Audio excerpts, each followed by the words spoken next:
because you guys over at the Masculine Geek, you'll have the Rollo Tomasi on, and you'll have great conversation, but you won't hit the record button because it has to be at that precise and specific time. Oh, now we can hit that. It's that time. Now we hit the record button.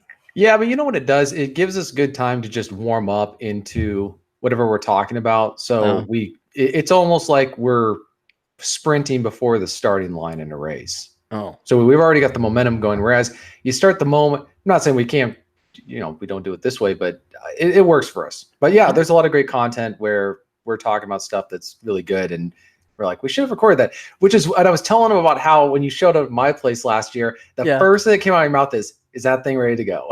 Yes.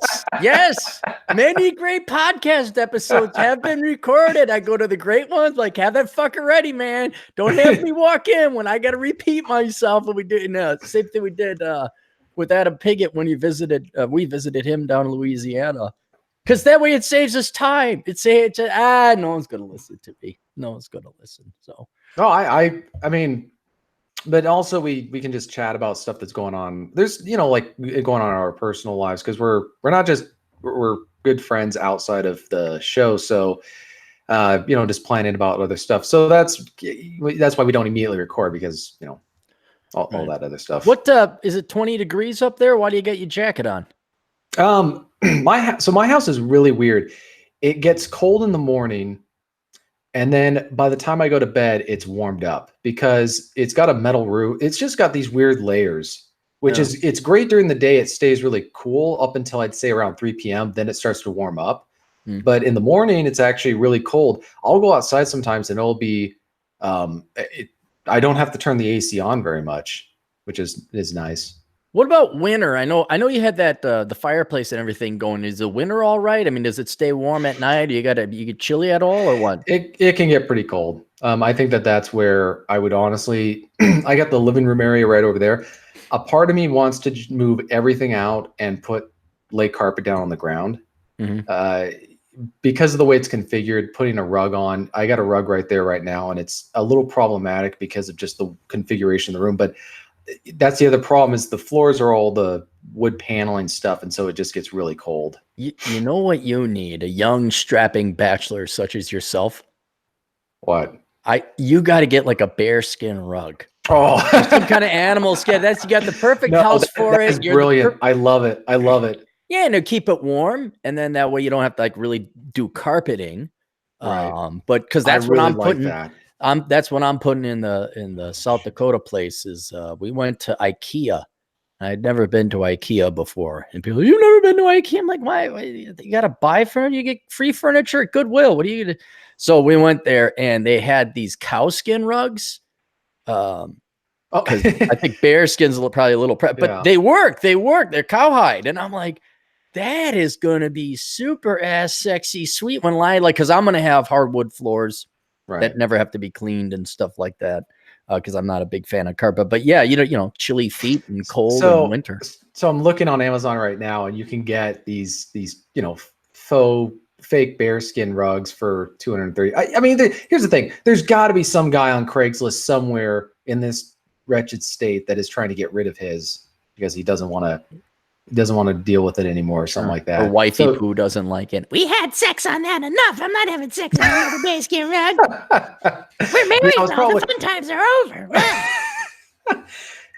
You have no idea how non humor or not humorous, but how accurate that or close that is to reality to some of the conversations I've heard where there's guys who are telling me they're doing stuff and they're saying, oh, we can't, I can't do that. The wife won't let me. I'm like, what? and he's not some, they always say now with the gender, the when the woman makes more money, the guy needs to take more charge. It's like, no, this is the guy who's working 60 hours a week or 50 hours a week. He's doing a good, he's putting money, he's putting food on the table and he's paying the bills. And he's like, well, she won't. It's like, I'm kind of speechless at that point because I understand. Here's the thing. I finally figured it out. In the Pacific Northwest, we live in a matriarchal progressive theocracy. That is the best way to describe it, and it's not the theocracy being the religion of feminism or socialism, I presume. Well, let me put it this way: not to get into this politics stuff. That's not really, but the idea that the state legislature of a state like Alabama, when they passed that abortion thing, our state would make it a crime if they could for you to criticize abortion. I mean, that's how different it is here. That's a sacrament, right? And there's all these other things that are sacraments. One of them is that, like with the whole I think I've talked about this before with the whole Kavanaugh thing. I mean, that was here. It's she was speaking through, the Holy Spirit was speaking through her. Yeah, I could see that. Yeah. And I was saying that when there was a guy, I didn't say it on, or maybe I did, but the hysteria, like the hysteria is taken deadly seriously in our neck of the woods. If somebody, if you can have a 12-year-old girl who's clearly off her rocker, but if she says that you turned her into a newt, they're going to take it deadly serious, like something along those lines of something that's so outlandish and absurd, and she's clearly insane. They will take it seriously at the risk of saying that, because you're saying that she did not speak truth, and they cannot lie, right? I mean, you remember that I'm the one who sent Cappy that photo of that school where it had the picture of the girl and it said women are perfect. Women are perfect. That, my friend, is a definite, that is an example of how we are a theocracy. That is part of the religion. Well, beforehand, it was never, I mean, I remember my old man, he had one of his many ex-wives. They saw him by the carton now. One of them was like, she wouldn't let him go to Glacier National Park. And this is before me too, many years ago. But that's always been there. But you know, I'm sorry, if a guy, and this is where I'm trying to make progress in my life, try to make progress in my understanding. You don't control that. When a guy says my wife won't let me, you might as well, he's been captured by the communists. He's at the Hanoi Hilton. He's gone. He bought the funny farm. You're never going to see Bob again. Right. Because I mean, Bob doesn't stand the balls or have the balls to stand up to his wife and say, listen, you grade A Kuantahaha, I'm going to go fishing with Frank and Bill and Charlie. And I'm going to contemplate banging the barmaid at the place unless your attitude changes. No, guys. And when you hear that, I've seen that happen several times now where the wife says, oh, my wife, let me ask the wife. Oh, my wife won't let me. You might as well give up, to paraphrase Chris Beckloff, that's a dead branch of friendship by no fault of your own. Right. And not to get worked up. But that's until you know, and I was talking to another buddy of mine yesterday. I can't say who, but I'm like, until you're willing to give women the final ultimate, like you're going to do X, or you can do X. I just won't be part of your life anymore. Right. And you got to back it up. This is not going to change. And so I've had the balls to do that with pretty much every gal I've dated in the past before. And most men are such pussies and cowards. It's not going to happen. So lock in and strap in, buddy, especially with your generation of these pathetic she-man running around in your millennial generation. You're going to have to hang out with old. I mean, it's not a coincidence. You're always kind of like the baby face of the podcast group. And when, you know, because we're all old compared to you, because I think we may be the last vestige of people that might actually have their balls left intact. Right. I talked about this on my podcast that I did last week when I was out camping, when you were trying to get a hold of me to do the podcast. I was talking about how you gotta realize that men, and I wrote an essay on this about men with broken spirits. You look and see in their eyes, they're alive, but they have no life in them. They have no vitality. They have no drive and passion. They've basically become broken. They're broken in is the way I would describe it. And so it reminds me of that line from the movie The Guardian. Kevin Costner's this veteran Coast Guard guy, and he's teaching Ashton Kutcher's, he's a recruit. And he says, save the ones you can, the rest you got to let go. Right. You can't go after these men. And the thing I'm coming to the conclusion of is after a certain point, every man will face that avenue, that crossroads where he's going to decide, am I going to continue to accept society's narrative, or am I going to take the painful route and go against what everybody else says and ask the most arrogant question in the world? What if it's society and not me? No. And most men I've seen, you can kind of look at it where they just don't have that eagerness to do stuff, because I think one of the problems is, and this is, people are always wondering why, I hear older women say, why don't the men plan anything? Why don't they do anything? And then you see them completely rewrite behind the scenes any plans that they have, or say, no, you're not doing that. Right. Mm-hmm. He may have planned out this whole trip. And he's like, no, I already scheduled us to do this that day. Right.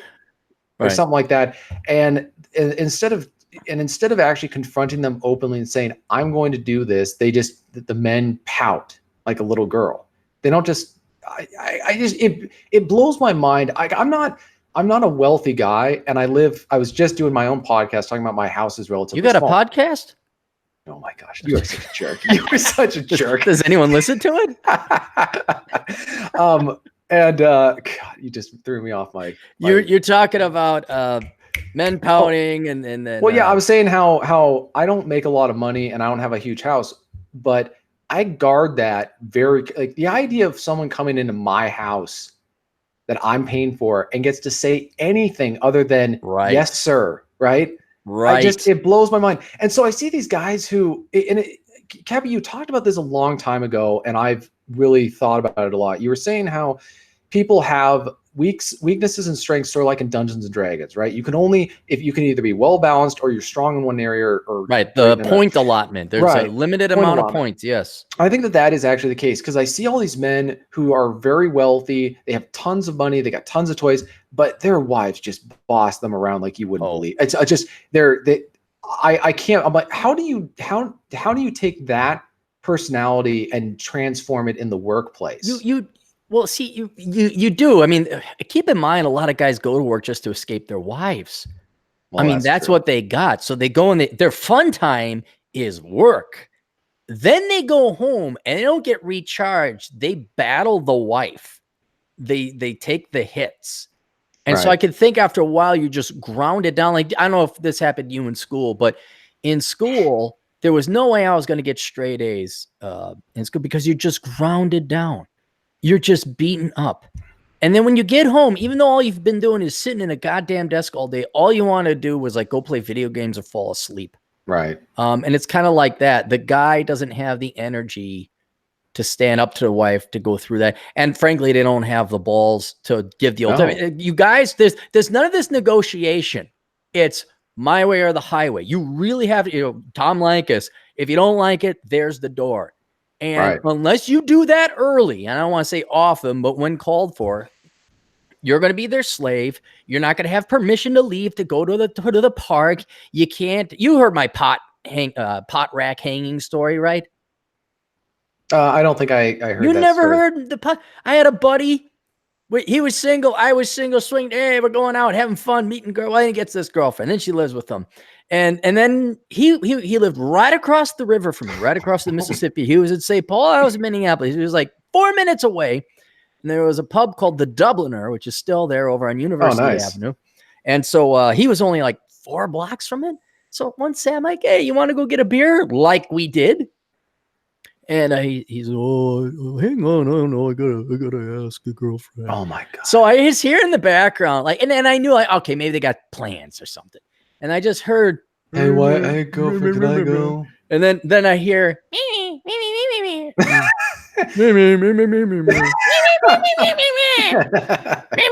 and then he says, Clarey.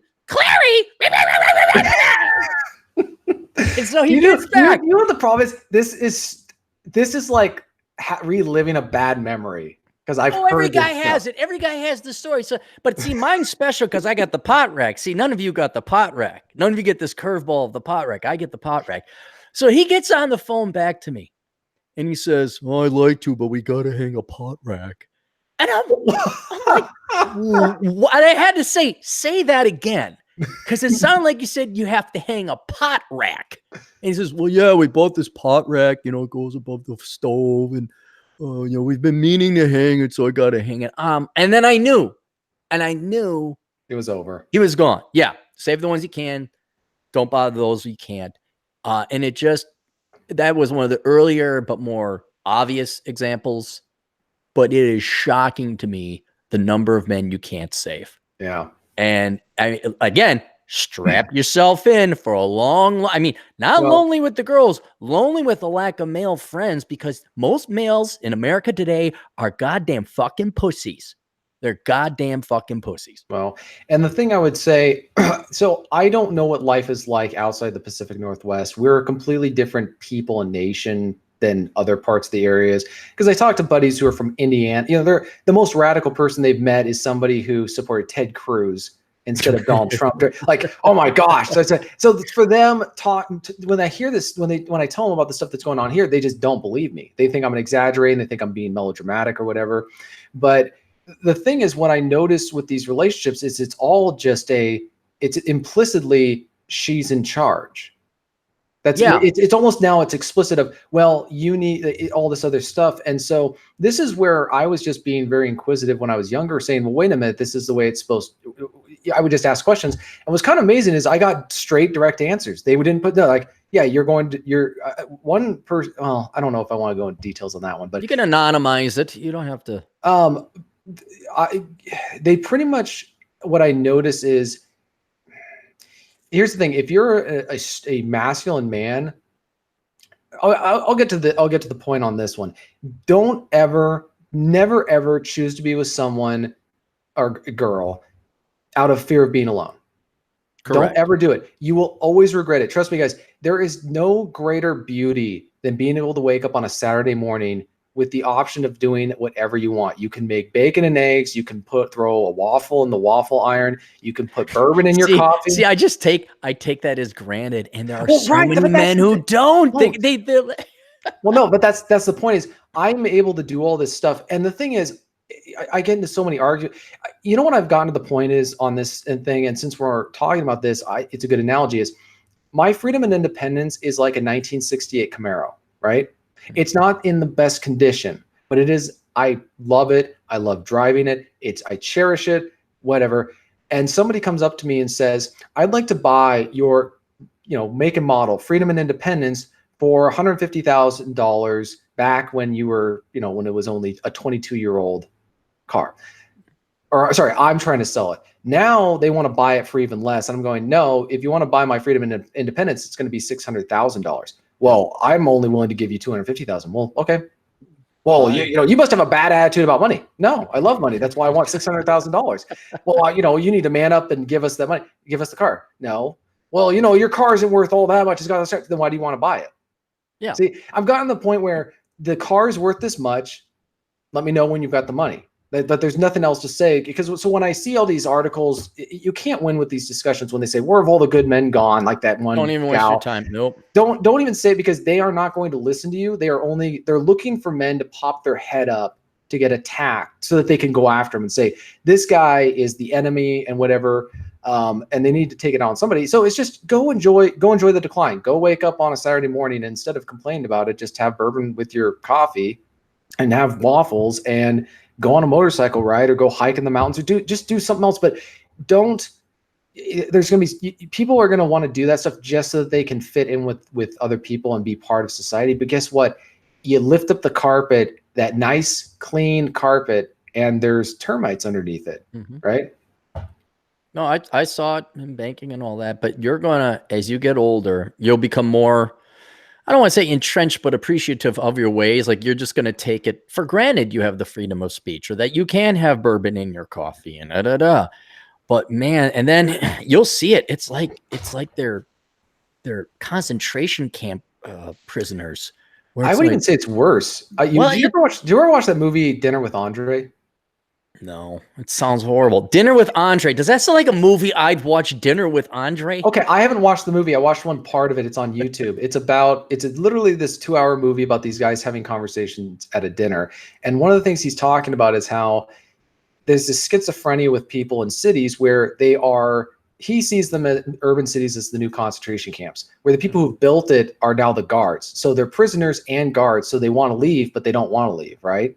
Right. So it's the same thing with these guys. I think it's more of they are, they're kind of like people who are in the go back to a very old cliche analogy. They're in the Matrix. they know the matrix is fake, but they don't want to be unplugged, right? They know what the score is at that point.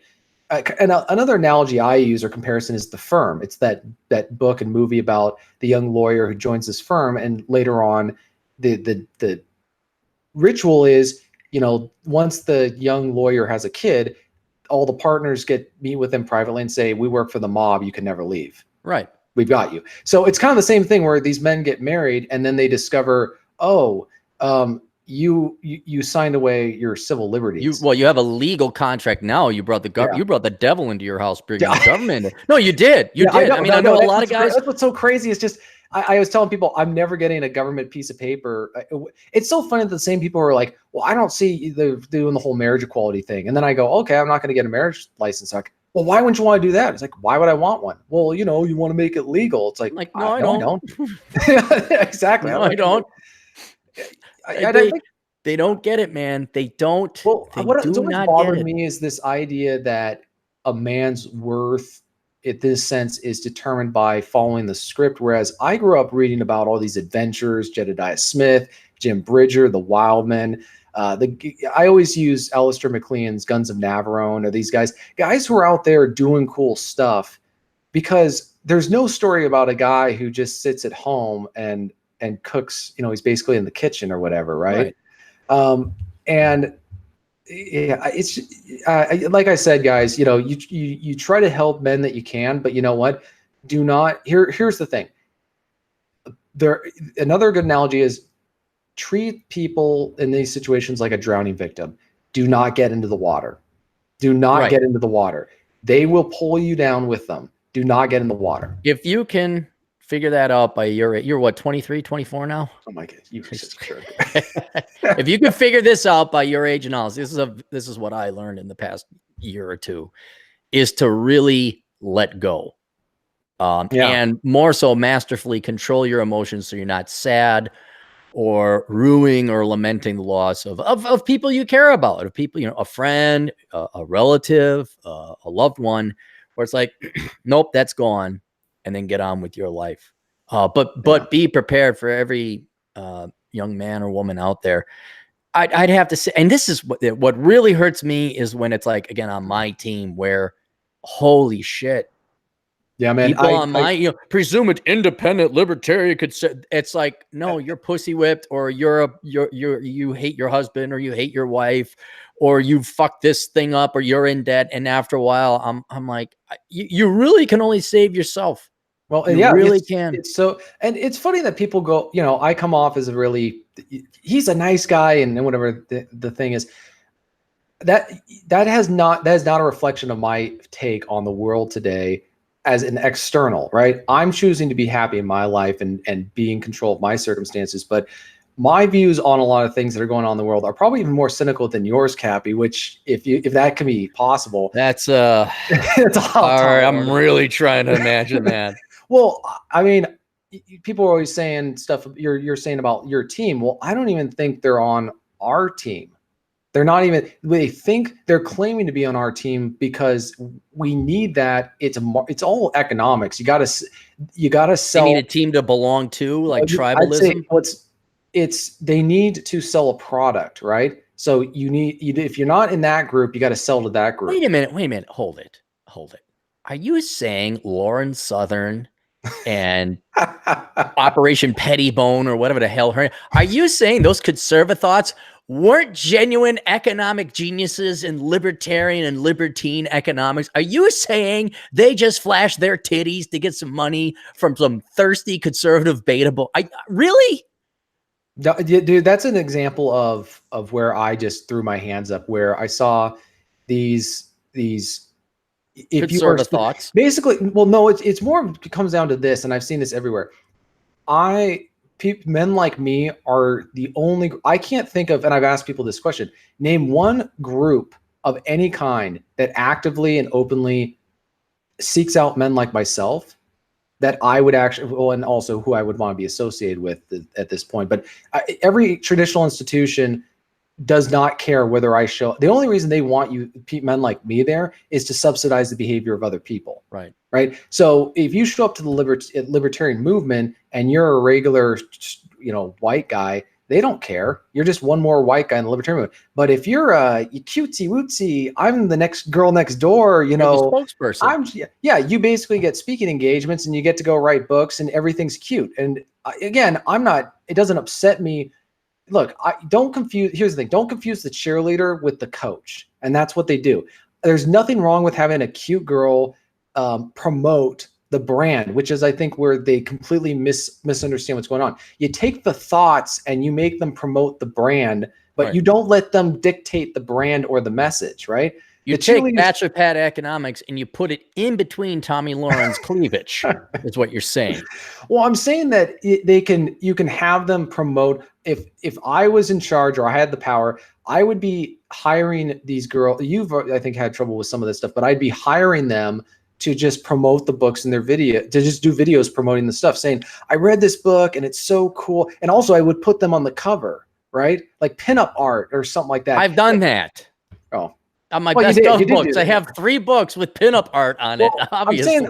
I'm saying like for all these different movements, but here's the thing though. It's all, anytime in the national online stuff, you have any of these movements, the attention seekers and the grifters and the merchants, they all come in to make money and then move. But what they do is they hijack the message and the meaning and the purpose of that group or whatever it is from what it is to what they want it to be, so that they can sell a product, but also so they're not tainted too much so they can move on to the next movement. Right. No, I know.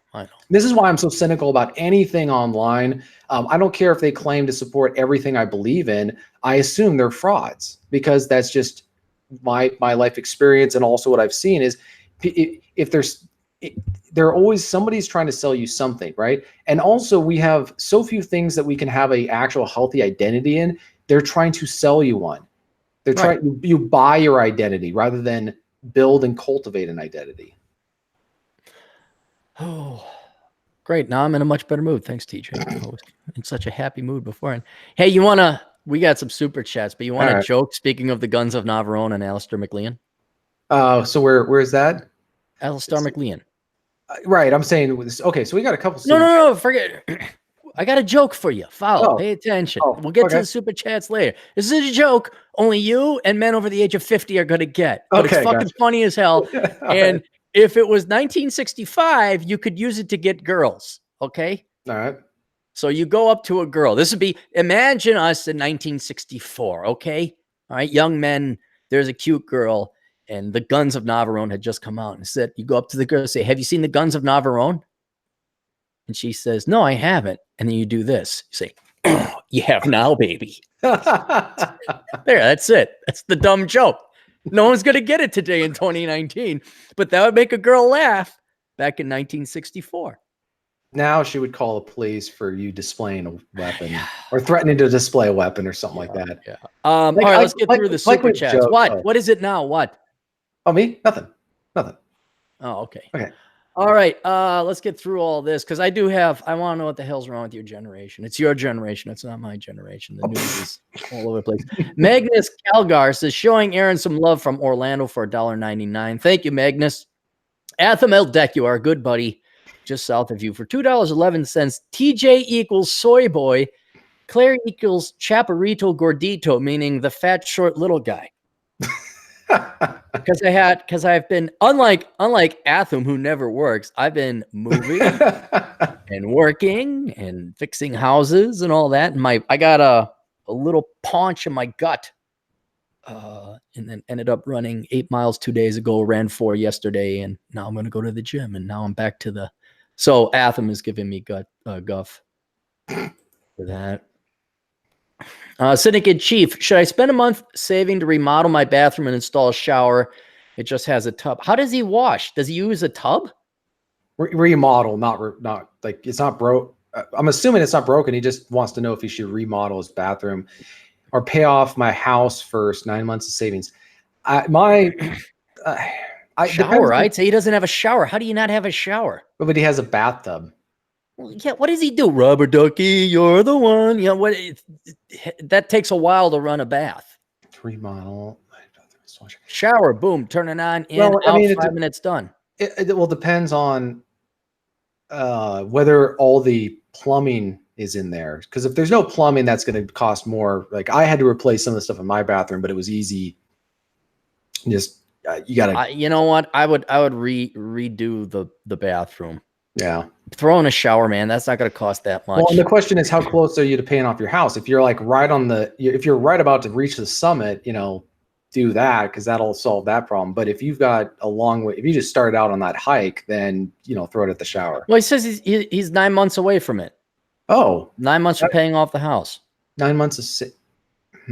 So I'm saying with the month in, okay, it takes a month income to throw in a shower stall. That's not that expensive. Hell, he could probably do it himself. You go get one of those pre-made shower stalls and frame it into your wherever your tub is. Heck, even if it's just like one of those foot tubs, it's just a tub that sits on the floor.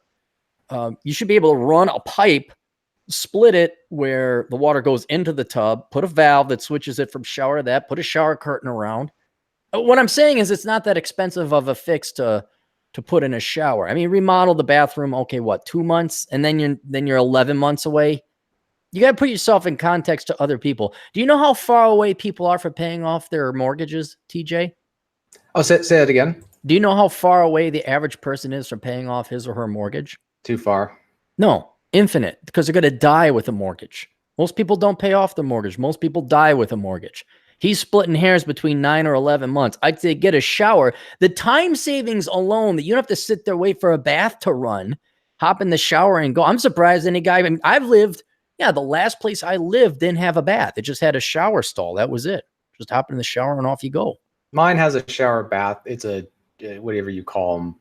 It's a bathroom shower, but I'm going to have to replace it at some point, but right now I've just been replacing some of the plumbing stuff. Well, remember, you got to get a bearskin rug. Well, yeah, I just had to, my car just broke down over on the, in the occupied zone, which is the west side of the state. So I just had to throw a whole bunch of shekels at that. So, wait, it didn't make it over Highway 2 or you fixed it and it's back home? So it was running. It was the axle, the CV joint was broken on one of the wheels, but then they found all these other things that's wrong with it that they had to fix. So that's why you get two cars, man. You get two. You would stand well to get another piece of shit car just in case something like that happens. Right. That's what I'm thinking of doing, is getting some really cheap car or something from a buddy. But then I also got to buy a motorcycle, right? You got a lot of things to become a real man.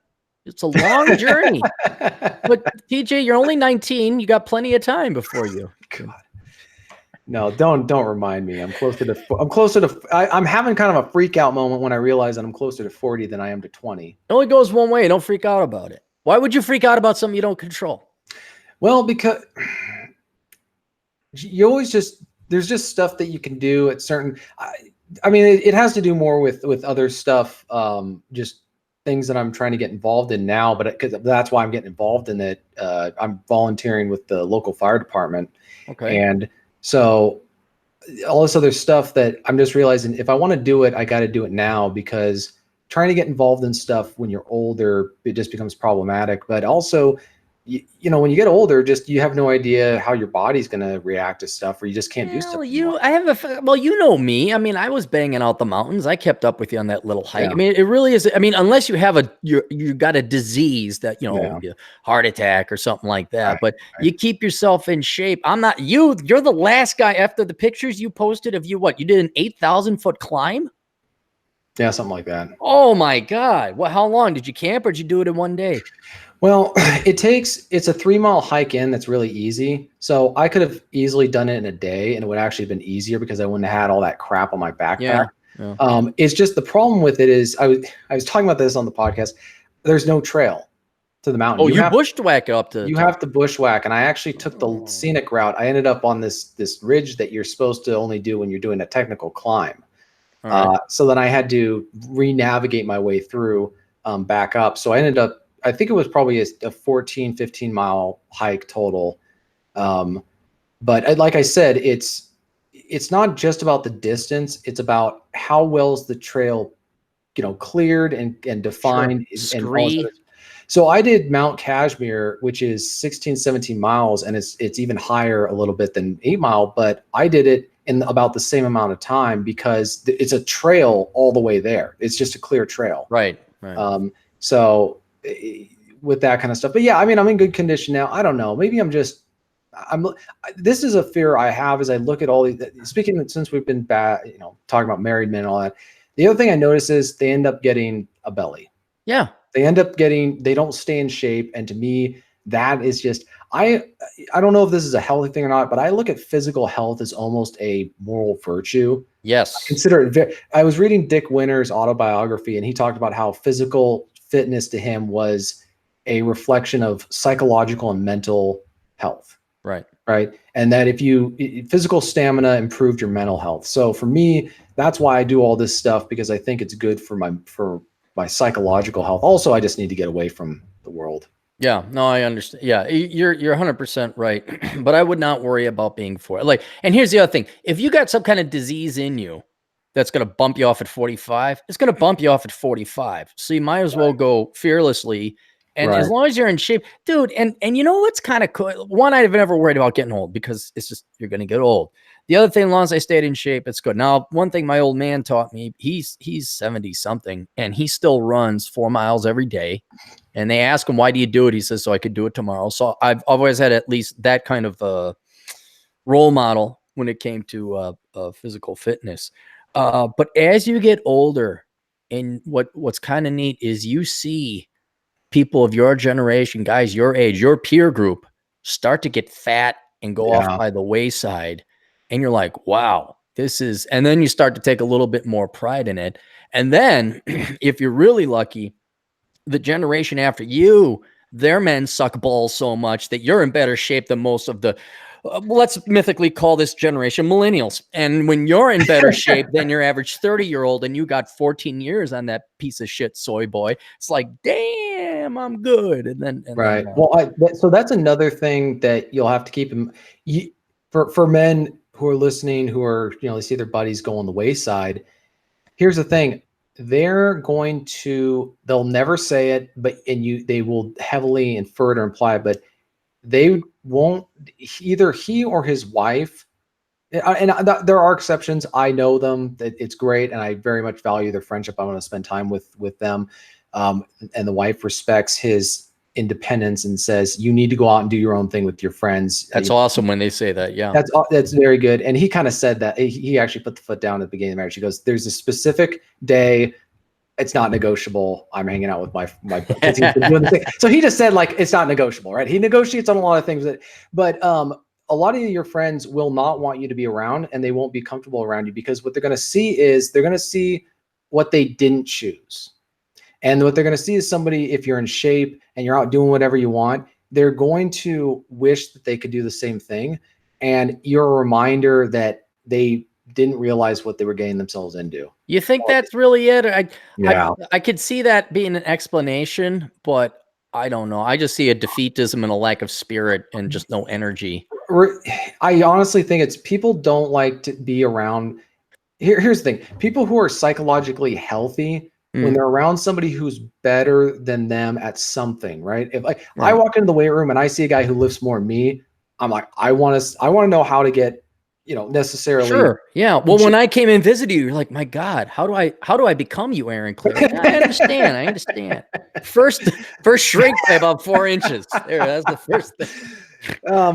But a guy who's psychologically unhealthy will see someone who's in better shape, better finance, whatever, and he's intimidated and doesn't want him around. Right. I'm not intimidated when guys, and I don't think they're necessarily doing it on purpose, but when they show off their private airplanes, their yachts, their cabins, their toys, their nice fancy car, all that other stuff, I think it's cool. But it's just, for me, it's never mind. If I got my REI backpack and a thumb drive with all my stuff, I'm a happy man. You got to condense it down to what are things that actually make you happy.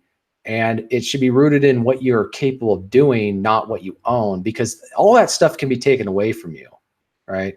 As long as you're able to walk down a road with your freedom and independence and your dignity intact, you're better off than guys who've got all this other stuff that they got to work a job to support and maintain. You know when I was happiest the past week and a half? No. When? Yes. No. Usually that's how it works. I set up a metaphorical question. You say, "No, Captain, when?" I was hiking the Little Elk River Trail in the Black Hills because I had to turn around the first time I attempted it because the storm was coming in. So I got to hike that all the way up to Dalton Lake. And then the next time I was happy was where I was borrowing DT's truck, and I wanted to see how far this road went. And it keeps going, but I don't think the truck could make it. I mean, the road's in real rough shape. I'm like, dang it. And so I took a picture. I'm like, hey, DT, I went down this trail or this truck on this road, and it was in pretty bad shape. Like, I don't want to know. No, you got to see the pictures. It's really bad. Your truck. I'm surprised your truck isn't broken in 3 pieces of shit right now. And but it was just because I could go. And no one, so few people can go, man. So few people can go. And there was no toys. It wasn't even mine. It was somebody else's truck. By the way, if you have to drive down a really rugged road, use somebody else's truck. Just a little bit of like wisdom there. Yeah, take someone else's vehicle. Yeah, but there was no toys. There was no nothing. It was freedom. I'm going to do this. I drive there. It was beautiful and scenic. And I had podcasts. I was listening to Masculine Geek. And then me and the other 3 guys that you have is listening. I was listening to your podcast too. But yeah, no, it's just wonderful. That's all you really need. And I'll tell you this, those people where they got to make up for it. And I've seen this. I can't say where, but it's been multiple circles, but in one particularly close circle, I see the dude bros who are in their 40s now.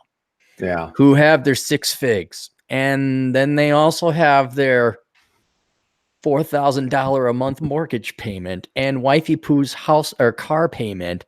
And you look at it and it's like, you fuckers aren't free. Right. I don't care you got the newest goddamn Mercedes. I don't care you're in the latest development with your granite countertops. Holy fucking shit. Put a bullet in my knee. Fuck that crap. No way in goddamn hell. No way. You know what I almost want to give an analogy of is it's almost like when Satan was showing Jesus all the kingdoms of the world and says, I will give that to you if you bow down and worship me. That's kind of what the proposal is for a lot of these men. I will give you all this stuff if you just worship. All this shit. Yeah, you gotta manage it. Yeah. Well, the other thing is, do they look happy? No. Does somebody actually? No. They don't have that like the look. I don't know. Here, I'll explain. Not to sound arrogant, but you probably already have ran into this. If not, you're going to. But if you go to any kind of standard company party or some kind of norm where it's work related, let's say you start dating a girl or you got a buddy and you're going to go to a Christmas party or there's the grill out. Hey, our company, go talk to these people. And I guarantee you will be the most interesting person in the room. And you're going to start saying, because I didn't get on it right away, but I was like, oh, this is boring. Why am I so bored? And you try and talk to these people and they have nothing interesting to say. You want to know why? Why? Now's where you say why. Because they're not interesting people. They don't do anything interesting. They are so anchored, so chained to the debts that they've accrued and therefore need to be anchored to that job that they go, they work, they had kids, they could afford financially, but not time-wise because wifey poo has to work too. Well, that's another thing. Right. And then, but then when you talk to them, is it philosophical?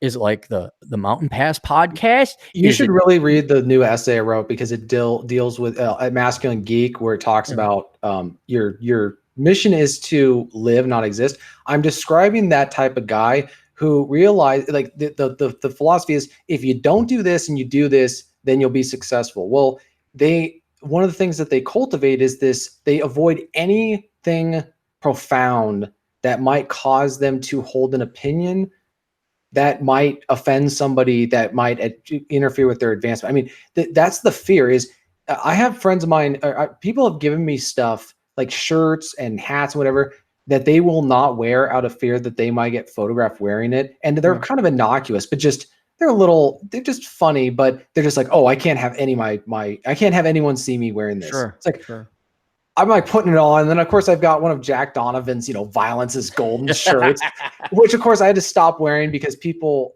I knew were completely they took it for like murder is golden. I go, right. You do understand the difference between violence and murder, right?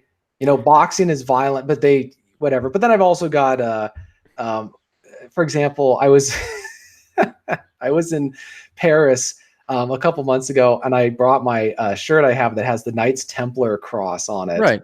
And a couple older friends. So we were at this museum that's like a hunter's museum, right? Okay. And one of the French, this older French gentleman who's one of the curators, he's got his hands behind his back, kind of like this looking, and he looks at my shirt and he has this kind of wry smile, and he brings me over.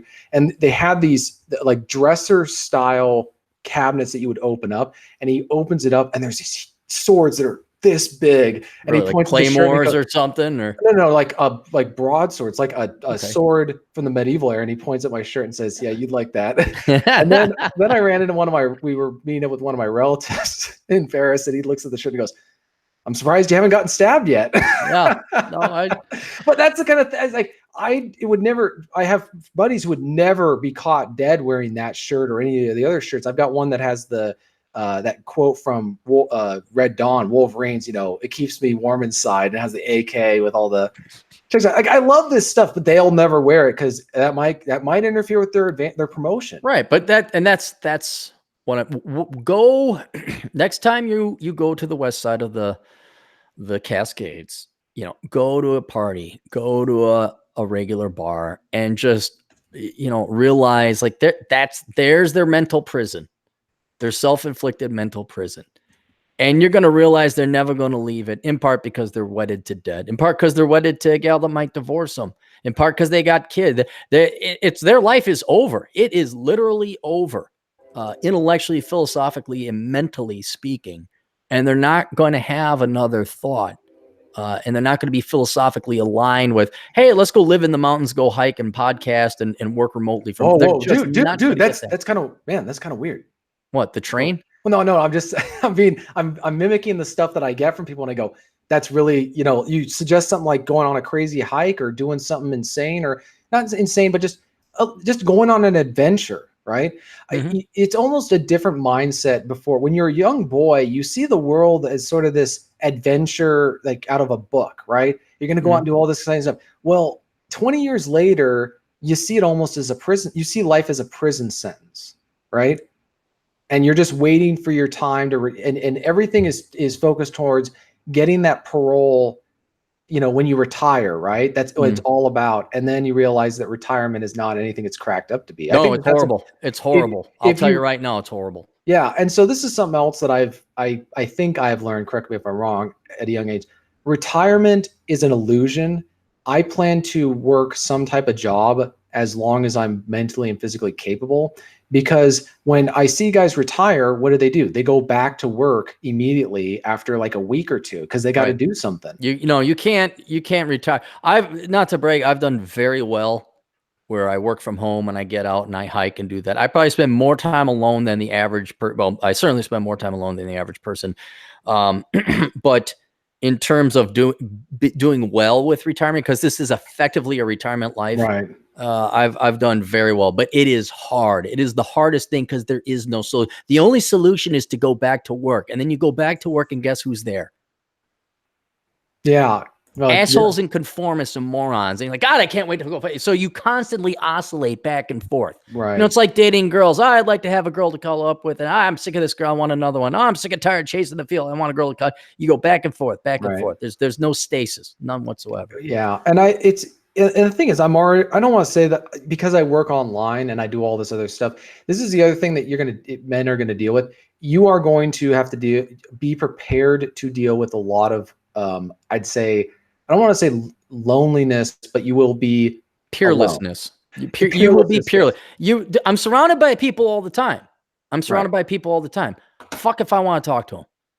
There's rarely an individual I want to talk to. There's plenty of people I talk to in town or whatever, but I just don't have anything in common with them because once you've accepted a lot of you accepted a lot of things that are presumed to be true as lies, you're not a part of their world anymore. You live, it's almost like they're a different people, right? That is an outstanding observation because I've had that exact same. It's like, Jesus, it's like we're made of different genetic.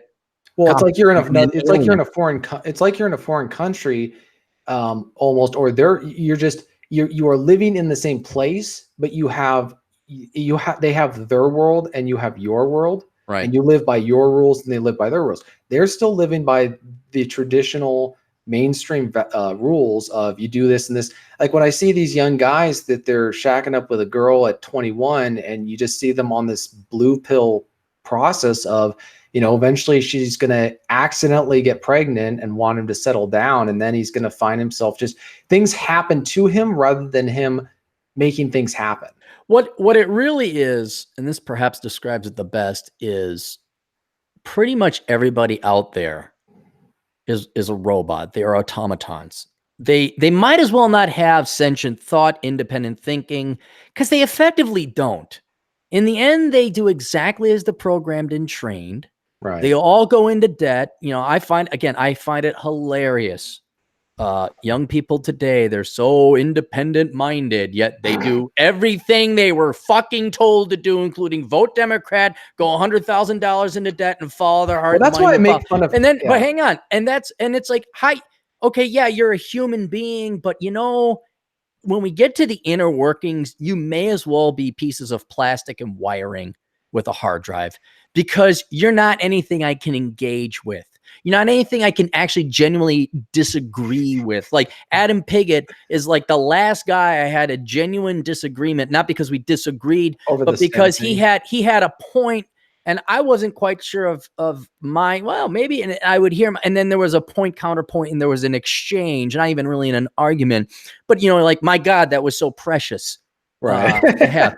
Everybody else is, well, I disagree. That's because you're a fucking Nazi, man. White says, I'm like, yeah, you know what? I don't think you and I are going to really jive on an intellectual level. If I have stories of actual literal quotes, some of them I actually wrote down just because they were so amazingly bad. Yeah. About the discussions and debates I've had with people over the years. And so, yeah, it's refreshing when someone can actually have a discussion or disagree with you and be intelligent at the same time. I'm not saying that everything I think only dumb people would disagree, but my point is with people, most of the time they just say, well, that's not how it is. Or they always appeal to social ostracization. If you want to get along, or if you want to be like the whole old thing that used to, if you ever want to get married, you're never going to get married with that attitude. Right. This. And it's like, you're lucky she tolerates you. I've gotten that one a million times. Oh yeah. Coming from somebody who's been divorced twice, huh? Oh, okay. All right. Yeah. Yeah. It's even, you could see it on the flip side where you run into that rare person. Like I was over at the local biker bar and, there's a bunch of bikers. I'm one of them. I pull up at this guy comes up to me. He's like, "You're serious?" I'm like, "Yeah, how can you tell?" He's like, "Dude, your bike's dirty. Your jacket's wind worn. You have patches that only I've seen a couple other people have." And he's like, "I could tell." And then we ended up talking for about half an hour and it wasn't painful. He knew it, but that is, but that's rare. Well, that's another thing that's going on that I've noticed. And again, I just talked about on the podcast, but I'm interested in talking about with you and your listeners is in my generation. And Atham was talking about this. He and I were chatting about, Atham does spelunking, cave diving stuff. Right. And he's talking about how a lot of the young people show up, they'll do it for a while to get the experience and then they leave. Right. Mm-hmm. And plus they hate Mexicans. Who wants to go spelunking with a Mexican like Atham? I mean, come on. Oh my gosh. No comment, Your Honor. Hey, he said I had man boobs. Bullshit. I'm going to take every crack I can at him. But I think that is actually something that I do. So what he was noticing, this biker guy was realizing you're not just a weekend warrior type guy when it comes to this stuff. You're somebody who actually enjoys doing it. This is what I hate so much about hipsters is they take something that I care about a lot because it's a genuine interest and they trivialize it by saying, oh, I'm going to wear the waistcoat with the fedora and I'm going to grow out a beard and wear flannel and all in an ironic way. That's why I also hate like the fake rural people. There are people who move to a rural area and then they build a fancy mansion out next to somebody's rural house. It's called Jackson, Wyoming. Yeah, and then what they do is they fill the house with all these chic boutique stuff like, I drink wine every day of the week. Ha ha ha! Isn't that funny? Next to some like vaguely spiritual plaque that they bought for $100. Pray, love, or whatever the hell. Eat, pray, whore. around. And so, and whereas you go to a genuinely rural area and you see the dirty old Betsy Ross flag flying next to some like kind of dilapidated barn or whatever, but those people are rural people, right? And you know what they are? They say what they mean and they mean what they say. And so if they say, I don't really, I don't think I like you very much, right? That they're just saying exactly what's on their mind, as opposed to somebody who goes, oh yeah, we're totally gonna have to hang out. And then you try and reach out to him, and then Chad Elkins does that. He's totally hang out, and he never does. Hey, we got a compliment for you. Yeah. From Noah. Noah Acosta says, oh, and Noah, by the way, I am going to get back to your accounting question, but we're going to wait for Chad to get back from his love tour. It's like the Love Boat, but he's on a love tour in Canada. Oh, good Lord. The Love in Canada. Tour. Yeah. Kissing Canadian girls across the border. The Love Tour. Chad being a Chicago CPA whore. He'll fly across the country. And okay, enough of that. Noah Acosta for $2 says, loving the History of America series, TJ. You put some effort into that, right? Yeah, I spend a lot of time when I do hikes. I'm just thinking about all this stuff, and then when I go home, I write it down. But yeah, that's been a great series I've been doing with Tim Keefe on just trying to answer these questions, and it was based on a lot of chats I've had with other people where they've actually pushed back on some of the stuff I've said, and I thought, they're making good points. So I need to go figure out, why is this the way it is, and why. And so that was what I'm hoping to do with that series. And so we're going to be doing a couple more episodes. It's going to get a little bit more cynical at the end. Tim's the reason I have questions for you about your generation. He sends me very good articles, which just makes me hate your generation. I identify with the greatest generation. I see myself as a modern day Captain America who went into ice and woke up, and I'm like, I want to go back in the time machine and go back. In the time. Well, do you have a little bit of German blood in you? Yeah, actually, Prussian. Okay, whatever, Nazi. All right, millennial Nazi. There you go. There you go. See, we could play this game. Yeah, Prussian, right? The other side of it. Cynic in Chief for $2. How much silver and pay off the house first? You need 200 ounces of silver per person. And I would get the silver before you pay your house off first. That's just me. Noah Acosta for $2. TJ didn't let Nirvana lover Clarey bring you down. He says, TJ, don't let Nirvana lover Clarey bring you down. We'll try not to let him do it. Yeah. You know what's funny about Nirvana? What? Kurt Cobain's dead. That's what's funny. You know what's funny about the Doors? What? Jim Morrison's dead. You know what's funny about Jefferson Airplane? Was that it? I thought you were about to say the Beatles. No. Janis Joplin's dead too. The only one that I'll give any credit was Jimi Hendrix. It's the only one. Beach Boys were always one of my favorites. Beach Boys weren't that hippy dippy, come on, baby, life. They were singing about. That's why I liked Brian Wilson. I mean, some of that music they did, I think that they were actually, technically speaking, he was way more sophisticated than the Beatles. Beatles was the same thing. Beatles are shit. Don't say that in front of a boomer. Dude, the boomers are going to die into the night without a peep because they're all tucked with their tails behind their legs. They all fucked up, and only 30% of them have enough money to save for retirement. And no one is listening. I mean, boomer now is a pejorative. It's great with boomers. You can slam on them, and it's not ageist. Yeah, I've seen one get triggered by being called a boomer. Well, then he maybe isn't he's like you, not being don't throw me into those groups. He took offense. It's like you said, you get flack when you're over the target, right? So when somebody said, it was like online, somebody said, well, I don't care what boomers think. He's like, I think he was defending, he was white knighting for some trad thought. No. I know. That never happens. Are you saying these people who got Hey, hang on. There's a joke here. TJ, how many divorces does it take a baby boomer to become red pill? None. We don't know. The world will never find out. Exactly. The world will never know. How many legs to the center of a Tootsie Pop? How many divorces before a male baby boomer wakes the fuck up? Dennis Prager. God almighty, ain't that the truth? Marriage is a great thing as I'm filing for my 4th divorce. I love marriage. I've had 3 of them.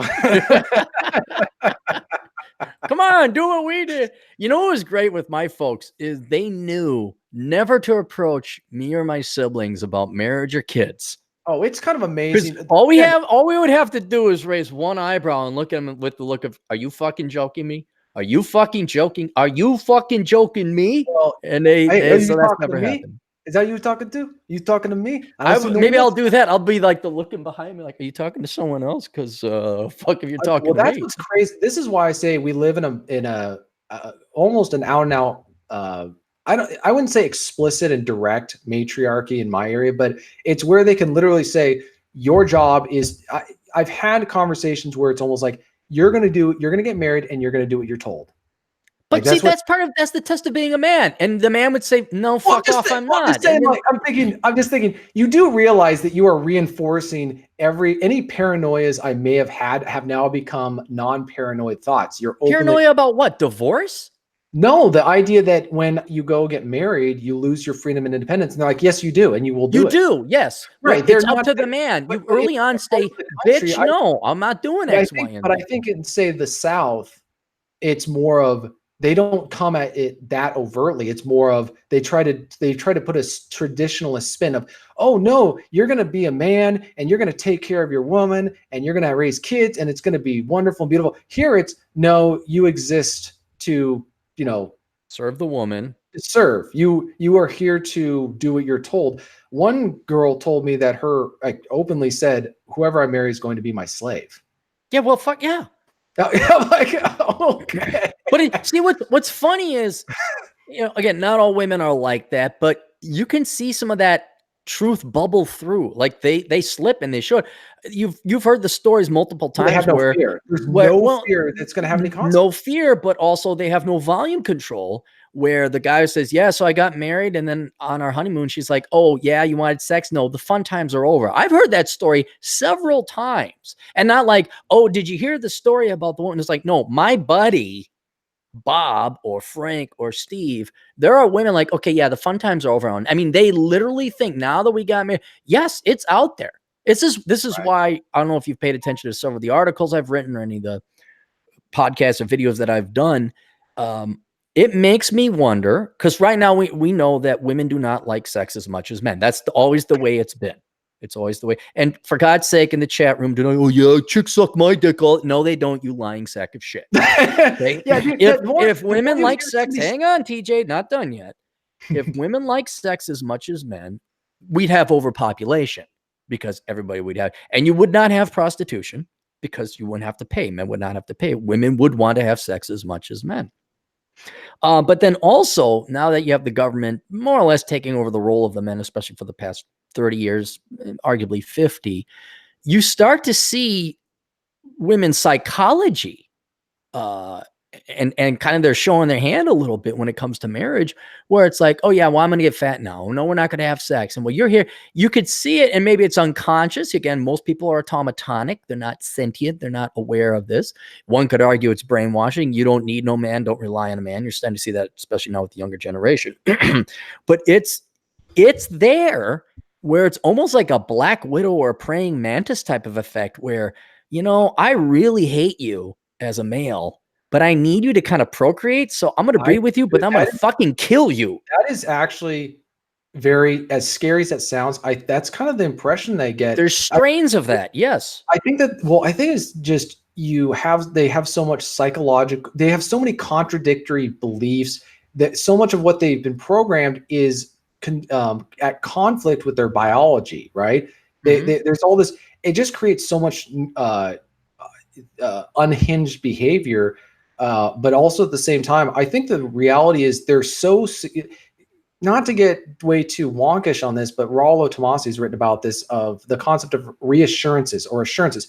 They have so much reassurance that no matter what happens, their strategy is going to be fulfilled one way or the other. There's no incentive or reason for them to have to behave, because you can go be make terrible life decisions in your 20s, and then when you're 30, you can completely clean up and say, where have all the good men gone? And the pressure from society on men, this is kind of why when you get to be my age, and I still got a couple more years before I'm really into my prime on stuff. I'm getting there, but I got to be careful because I'm saying that there's going to be a huge pileup of never married women, and they are going to look at men my age who are not married, and they're going to hate them because they know if you're a man who's here's the thing. If you're a man who's not fat, you've got a good job, you have your house, and you're a bachelor, that is an implicit political statement in a couple of years. Yes. It's going to be saying, I know what's going on and I'm not participating. And they're going to hate you because they see they had expectations that as soon as I get to be 29, 30, there's going to be a man there who's going to be able to provide me with the life that I want now. And when they see a man who could but is choosing to opt out, there's nothing they can do. Being married or choosing not to be married is one of the few freedoms that men today have. We can say no, and you eliminate so much problems by not getting involved in that. And that's why I wanted to tell you your instruments are dead on. There is no reason to get married. The only reason you would get married is if you were going to have kids. And that is a huge risk. That's a huge gamble you're taking because you would have to court that girl for 5 years, have really serious, harsh talks, be willing to walk out the door, huge prenups, marry in the right state. I mean, there's a way to do it. That's the only reason, though, to get married is to have kids. But you're not being cynical. And I'm not trying to scare you. There's no damn reason for a guy to get married today. Well, that's and a young man like you and other young men like you should completely be guarding your freedom because the second you get married, you are subjecting yourself to a shit ton of laws that essentially make you a part-time, at best, a part-time slave. Well, that's the other thing I see in my generation is the men, like we have a system where the kids spend most of their time with people who don't love them and don't know them.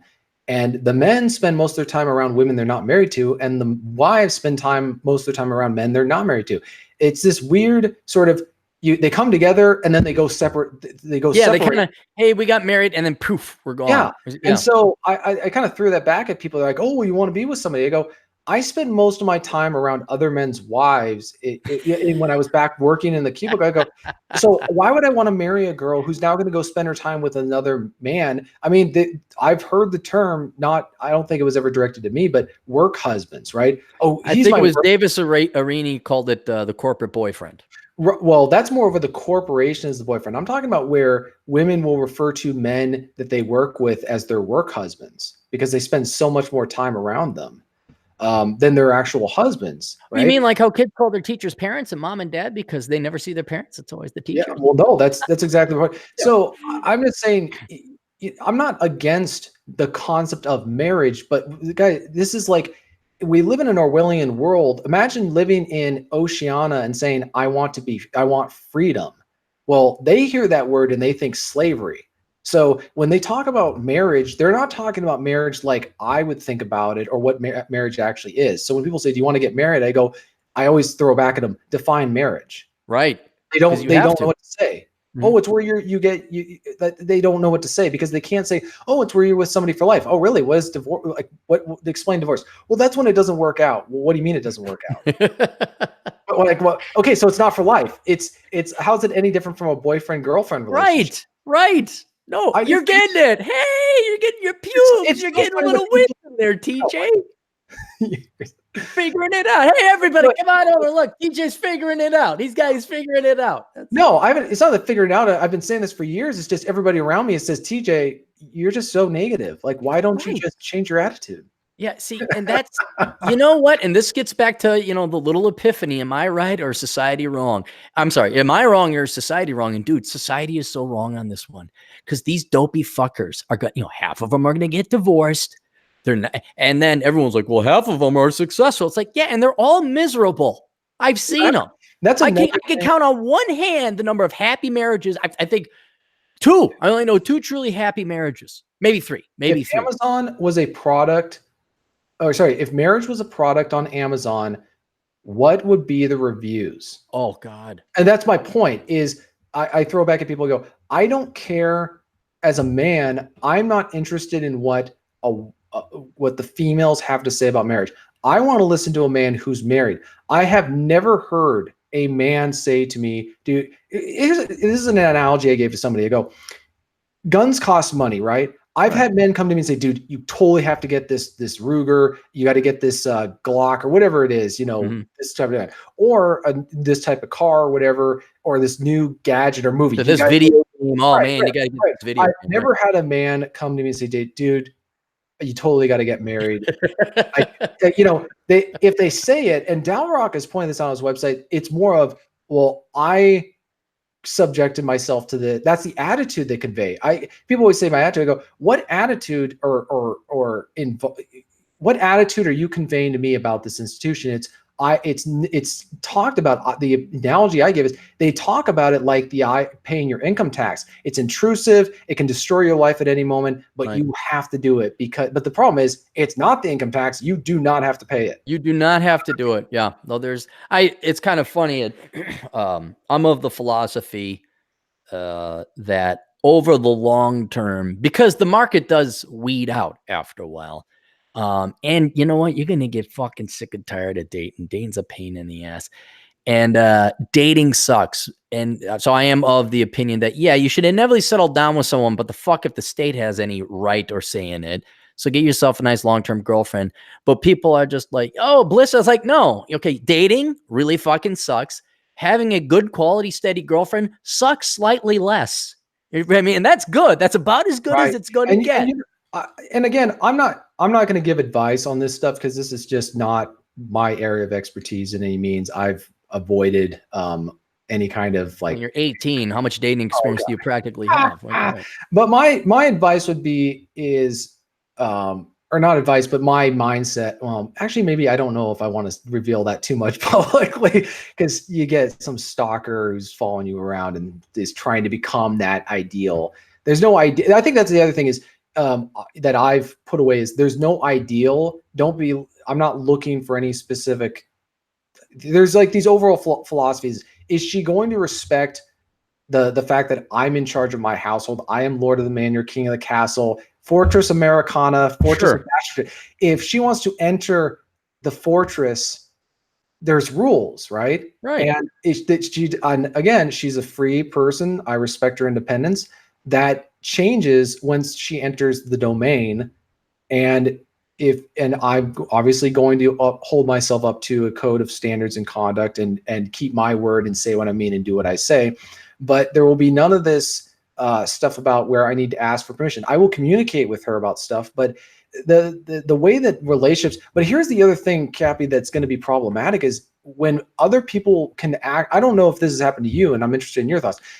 My fear is that I will try to have a normal, healthy relationship and other people will try to actively sabotage it because they know it's different. And if they can't get to me, they'll get to the girl. They'll go to the girl and say, he shouldn't talk to you like that. That's abusive. I mean, we're going to see the rise of where a man not letting a woman have access, his girlfriend have access to his credit card is financial abuse. Even though it's in his name. It's, you're asking the wrong guy.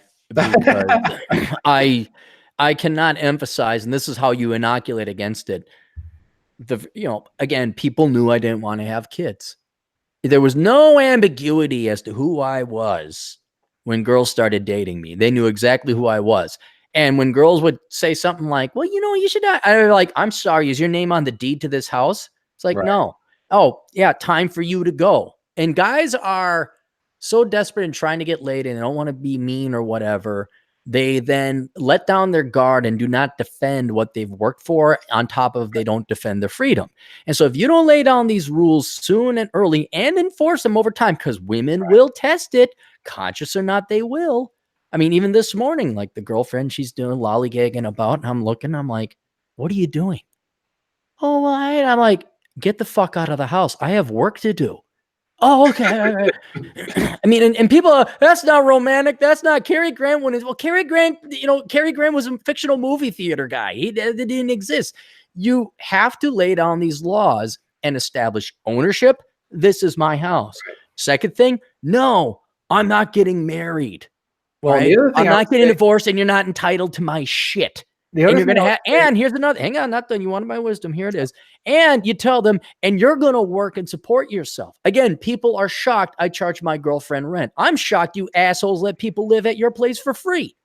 You know, and so once you lay down the law and you explain, and the key thing is a clear line of delineation between mine and yours. Yours is all that worthless shit you pissed away your money on. Mine are these savings in the house I paid off and my IRA. That's mine, not yours. I don't want yours. You're not getting mine. And then we can do nice, fun things together. Gender equality. And you damn right. You treat these women like men because that's what they wanted. And if you don't, then it's like, well, she became accustomed to a lifestyle where you were buying her X, Y, and nope. Bitch, you're paying for your own fucking shit because it'd be sexist of me to insinuate otherwise. And once you lay that down, clear, distinct between individualism and ownership, and you're paying for your crap, and this is my shit, and no, you're not living at my house. You're going to have your own damn house. And you hold up to it.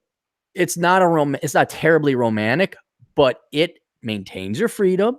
It maintains your finances, and it eliminates the risk that, we were married, or nope, we were never married. And you're forthright. Nope, we're never getting married. Nope, not going to have kids. And then they have no recourse, none. And I've never had anyone try and go behind me or, be the devil whispering in the girl's ear, in part because I think I scare the ever living piss out of everybody. But it would be ineffective because, here's the other thing. The ultimate nuclear weapon, the nuclear option is what, TJ? There's the door. There's the door. And you got to be willing to have her go through it and never see her again. And once you do that, it's very rare. A couple girls have gone out the door, but and it wasn't fated to be. It is very rare they'll leave the door. So another warning, and this is not from my own life experience. This is from wisdom another man imparted to me. When if I'm in a different situation, but if for you men who say I'm not marrying you, understand that she is going to interpret that as a challenge, and she will initially be like, you think she's the perfect girl, and it's all to get you to lower your guard. I'm not saying it's conscious, but they see that as a challenge. When you're saying, where they're saying you value something, they're going to try and earn it, and they're going to try and be the best girl that you ever met. They will do everything at first, and then once you start to, then they're going to start talking about the marriage thing, and you're going to think this is the other illusion for men. Well, they'll accidentally get pregnant too. Well, that's another thing, guys. Have got to, you guys are, if you're smart, you do what you got to do. But basically, yeah, that's another thing you got to watch out for is that kind of stuff, because they don't have to marry you legally. All they got to do is just, in this day and age, and especially your seed. Well, and I would say the other thing is, this is okay. I'm based on my knowledge, and in Washington State, you do not have a girl. For other reasons, my personal thing, no girl lives in the house, and the reason is because they get legal powers just dealing with the domestic violence laws. Right here in our state, if the police get called to a domestic disturbance, they are legally required to arrest someone. They will always, even when the girl is clearly the aggressor, they will arrest the man. I know a case of where in my hometown, there was a woman who was in the man's house, was assaulting him. Cops got called. They arrested him, and they almost tried to get him charged. And the girl who had been hitting him actually had to tell them, no, I was the bad guy in that situation. Yeah, so good luck finding a girl that's going to do that. Well, I think she realized, she thought she was going to get arrested, from what I understand. And she was shocked when the domestic violence counselor was trying to convince her that he was actually forced her. Like, I'm dead serious. I know. This is why you don't. I covered the police blotter for enough cities where it's the same damn story every time. When there's a domestic disturbance, there is a template that is followed to the T. And if you're the man, you are if you just, guys, don't. Here's the problem. Look, women have priced themselves. If a doorway is ever blocked during an argument, crawl out the window or just sit on the couch and start just singing random Filming. songs. You just are film it. Yeah. I'd say just disengage completely or just lie on the ground. You are better off doing either one of those two things than trying to force your way through a doorway. Once you do that, you're legally, you might as well have taken a pot shot at a cop. Right. The other, just don't see, because there's two prices. Whenever there's the price you pay, but then there's also risk. And I'm sorry, guys, the risk is just not there. Separate places. All right. Until you really get to know the gal, it's not worth it. It just isn't. And I mean, this is dating. This is freaking dating. This isn't even marriage or living girlfriend or anything like that. But this is dating. Forget it. But the narrative has been that they're taught that they're taught that the people that they want to actually be in a relationship with, you're supposed to be in a relationship because you care about that person. They've been taught that they've been oppressed, and that guy is going to oppress you unless you're on your game, but also they owe you. So it's this weird sort of, it's borderline personality disorder concepts of, I hate you, don't leave me, right? Right. I hate you, you're oppressive. Wait a minute, where are you going? Where are you going? Like that kind of thing. And I just think it's so neurotic. And it's everywhere. It's maddening too if you ever date one of those girls. I don't care. And this is why I really truly despise the trad, the whole trad thing. It's where, it's a mask, but you use the right words and that mask comes right off and they start breathing feminist talking points about how, women are held back in our society in some way. And my thought is, you know what, if you believe that, I'm not going to argue with you. Just stay away. Away. Right. Yeah, and that's what every young man has to face today is I'm not saying the guys are winners either, but the pool of quality marriageable women is so low, given the brainwashing and their indoctrination to really hate you. To really look at men and like, oh, you think I just had a client here. His girlfriend gained weight and she says that he's shallow because he doesn't want to have sex with her anymore. Guys, the percentage of women that are actually marriageable is so small. You got to give it up just to save your ass to make sure you don't get in any legal trouble. But anyway, I want let's move on here. We got a fair amount of super chats because I don't want to just. Yeah, dating sucks. There you go. That's what we're doing. Evan Iyer for $2 going to Vegas on Wednesday. Should I go to Freedom Fest? Yeah, sure. Why not? Why wouldn't you go? You ever been to that? No, every day for me is Freedom Fest. Oh, wow. Look at TJ go. Young Sykes for $2. Take my money, Aaron. I will. Thank you. I might get some Pokeball today. People kept thinking it was Pokeball. It's not Pokemon. This is not a Pokeball like the game. It's Pokeball, like a bowl of food.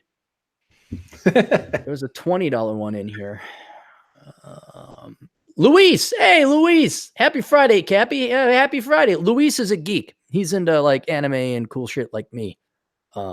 He probably should tune into the Older Brother podcast. Yeah. Been meaning to visit him. He's over in LA and I've like, but it's like this 4-hour motorcycle ride. And I just didn't have time. And here we go. Gino Ruffalo for $20. Thanks, Gino. Hey, TJ, nice flag.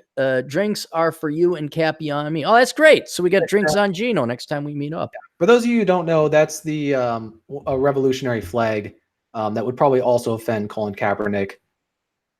Colin Kaepernick ain't even educated enough to know what that is. You know what he is? He's Al Bundy. He's a former football player. He's a former football player. He sells shoes now. Let's get to some sponsors here real quick, and then I got you have to answer for your generation, TJ.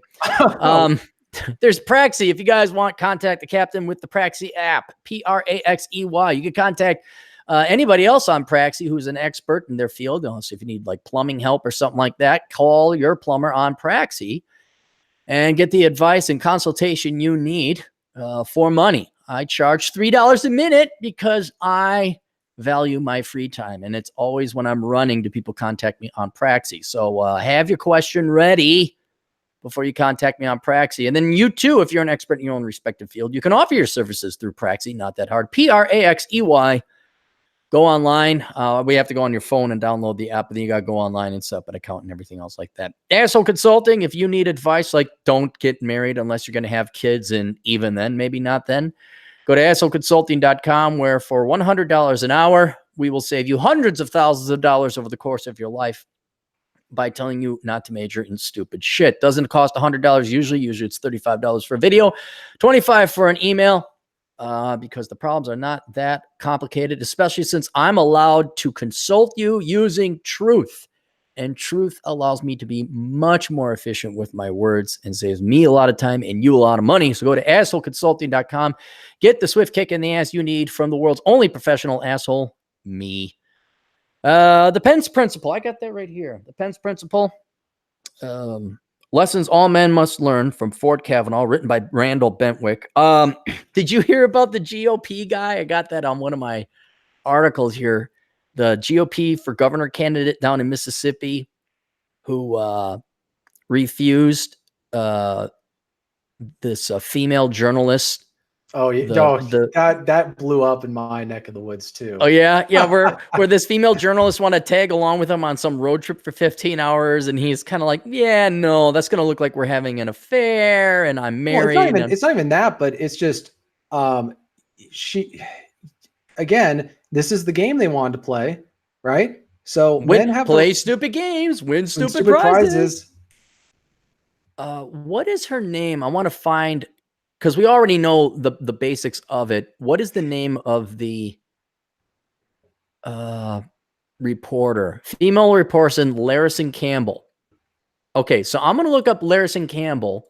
How much you want to bet she ain't some conservative, libertarian, let's do investigative journalism, but is instead some kind of leftist? Well, I mean, how many do you think there are, Cappy? Well, that's what I'm saying. That, okay, here you go. Here's a Gen X woman who majored in the liberal arts and works in a leftist field. Fuck you. I would just ban. You know what I would do? I just ban them because whatever. I do what I want. You know I can make up any rules. I can make anybody who wants to interview me bow down and kiss the ring of power, and that's the rules. If you don't like it, too bad. Here, right here. This is why you don't talk to the media.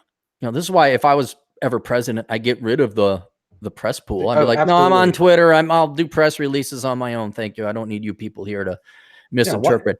Larison Campbell is a Greenville native who reports on politics with an emphasis on public health. She received a bachelor's from Wesleyan University and a master's at Columbia University's Graduate School of Journalism. You're a biased, lying sack of propagandist shit. Sorry, Larison. I don't trust you.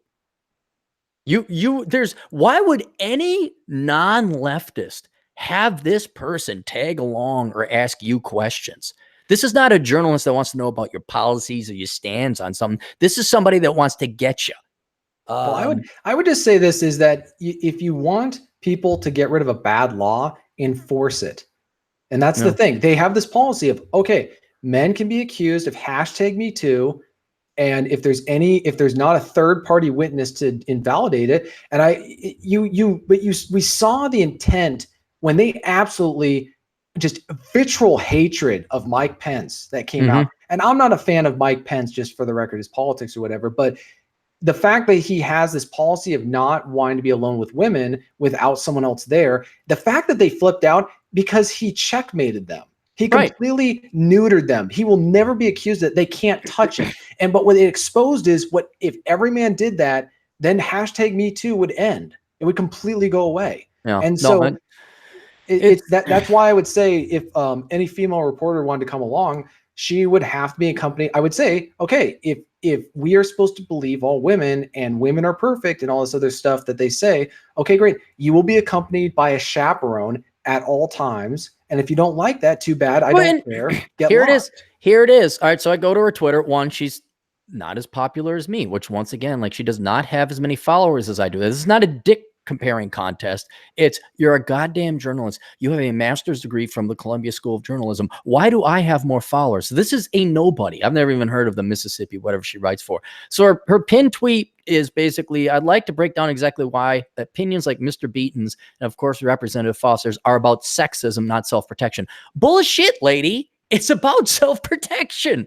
And you know what I would say? And you can see her bias right here, where it's like, it's sexism. Well, goddamn, did he just dodge a bullet? Because obviously she thinks that everything is sexism. Right. Not, I understand. Notice, yeah, exactly. Not She did oh, not say, I yeah. can totally understand. And again, because they all believe that it's this, they see the Me Too thing as a weapon to control people and destroy them if you want to. So yeah, and in fact, he should double down and say, not only can you not be accompanied without a chaperone, but you will address us all in a proper tone, and you will also like basically enforce a dress code and all this other stuff, and just make it really ridiculous. But just saying, if this is the game we're going to play, let's play. Do you want to play a game? Right. If I was a politician, one, I wouldn't talk to the media. I would just use social media. Like, I totally agree with Trump.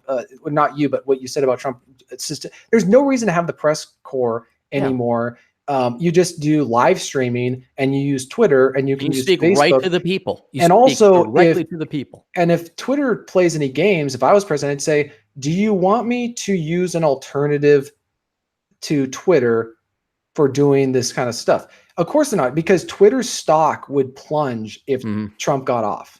Well, anyway, he said, I'm getting off. You can see he identified her, not with any level of cleverness or insight. I mean, you can just assume and stereotype, and she proved to be right. She's not a journalist. She's a political operative. She wants to change the world. It's like, good. I'm glad you don't have a journalist there. You have a Democrat Party operative that would fuck shit up. It's like what who was it? I believe it was Will. It was that communist turned informant on the communists during the 50s. I think it was Chamberlain something.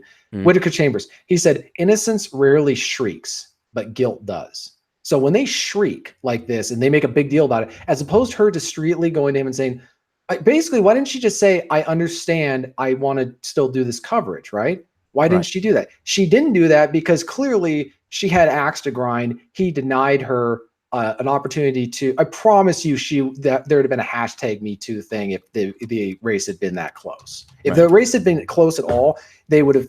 Because again, we have a premise where all they got to do is just make an accusation, and it's Holy Scripture. It is ex cathedra. It was the word of God has been proclaimed by this person. We must obey. Yeah. So there, we knocked out that. I was going to ask about your generation there because it's your people, not my your journalism. Then we have, I already mentioned the Penn's Principle, so that we knocked that out. 4 Pillars of the Neo-Renaissance Man. That's written by a military veteran over in Canada. And one of these days I'll get to it. You can find that on Amazon.com. It's basically how to be a man in today's world when being a man is so much hated. There's Going Home to Cherry Valley. That is a book written by M.L. Lewis. It's about a guy who leaves his wife to start anew in his hometown, Cherry Valley, and then she comes looking for him again. So if you're looking for a nice little piece of fiction, Rollo was talking about how he thinks there should be more red pill fiction, and I happen to agree with him. But mine would be more of a comic book nature rather than a divorce story. What else? I've plugged you guys enough. I keep trying to get you guys above like the 2,000 subscriber mark at Masculine Geek, and like 30 people signed up. I'm like, come on. You know, at the same time though, is I really think that we've got a good quality audience. So if it's going to build up, and we appreciate everything that you and others have been doing to really build up our base. But I've always been one of those guys where as long as the reader or the listeners are the kind of men that we want listening in to that stuff, where they are genuinely interested in that stuff and they've got great stuff to say. We have great comments in chats. People are always bringing interesting things that are going on. So I mean, we're happy. We obviously want it to grow, but we're glad that it has gotten as far as it has. And we've had great people on the show. We just had Rollo talking on about his stuff. I mean, that was. Yeah, and it's a good podcast too. I enjoy the show as well. Let me get through these super chats so we don't get too far behind. Adam Eldecula for 511. Do you guys own a cigar humidor? I do, or just buy as you need. I bought a humidor 15 assorted cigars. Should be here next week. By the way, Caving rocks. Yeah, I got a. Well, you do pipe tobacco, right, TJ? Yeah. Okay, and you need to put it in basically what, a bag and a fridge, right? No, as far as tobacco, no, I keep it in a couple of bowls, sugar bowls, like with the tops on. That just keeps it dry. You don't want it to be exposed to too much. You don't want it to dry up. So, but it was interesting. Atham was talking about that as well. But with the pipes, I just keep them on a little tray. Yeah, it was one of the newest ones I got. Yeah, so I do have a humidor. Actually, you could see it behind my Cowboy Bebop box character that Chris Beckloff got me, of all things. It's underneath all that. That's where my humidor is. But Cowboy Bebop being one of the many works of arts that the uncultured and unrefined Rollo Tomasi has in his He's like, I don't need to see anime porn. I'm like, it's not anime porn. The greatest. I mean, it's almost as bad as not having seen Doctor Strangelove. Almost. It's right over there. I got it right over there. The bearded Nemophilist for $5 says, this is for saying the Beatles suck. Thank you very much. And I got an email from him here that I'm going to read through if we ever get time. You got to get going anytime soon, or me? Yeah. No, I can stick around. You're a liberal arts major. You don't have a job. Well, you gotta go. Somebody donated 99 cents but retracted their message, so we can't read through that, but thank you anyway. Scrolling. Keep those drawings. Atham for $2. Cappy is preaching Calypso, Oregon. You ever listen to O'Shea Jackson? No. Oh, he's funny. He's a cool cat. He's over in Poland becoming a doctor, and he's a black guy in Poland.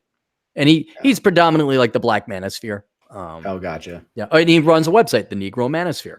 So you can check him out. I always get a kick out of him. He's even more crass than me. Is Nows for $2 says, how do I get the girls? TJ, how does one get the girls? It is always an elusive answer how one gets just the be girls. really nice to her, compliment her all the time, tell her how pretty she is, open doors for her, throw your coat over a mud.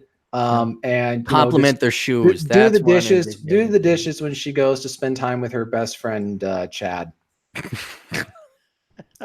Just make sure. And after she has Chad over, make sure that you clean up all the dishes and his jizz. Make sure you clean up after Chad's jizz. That'll show you how open-minded and liberal you are.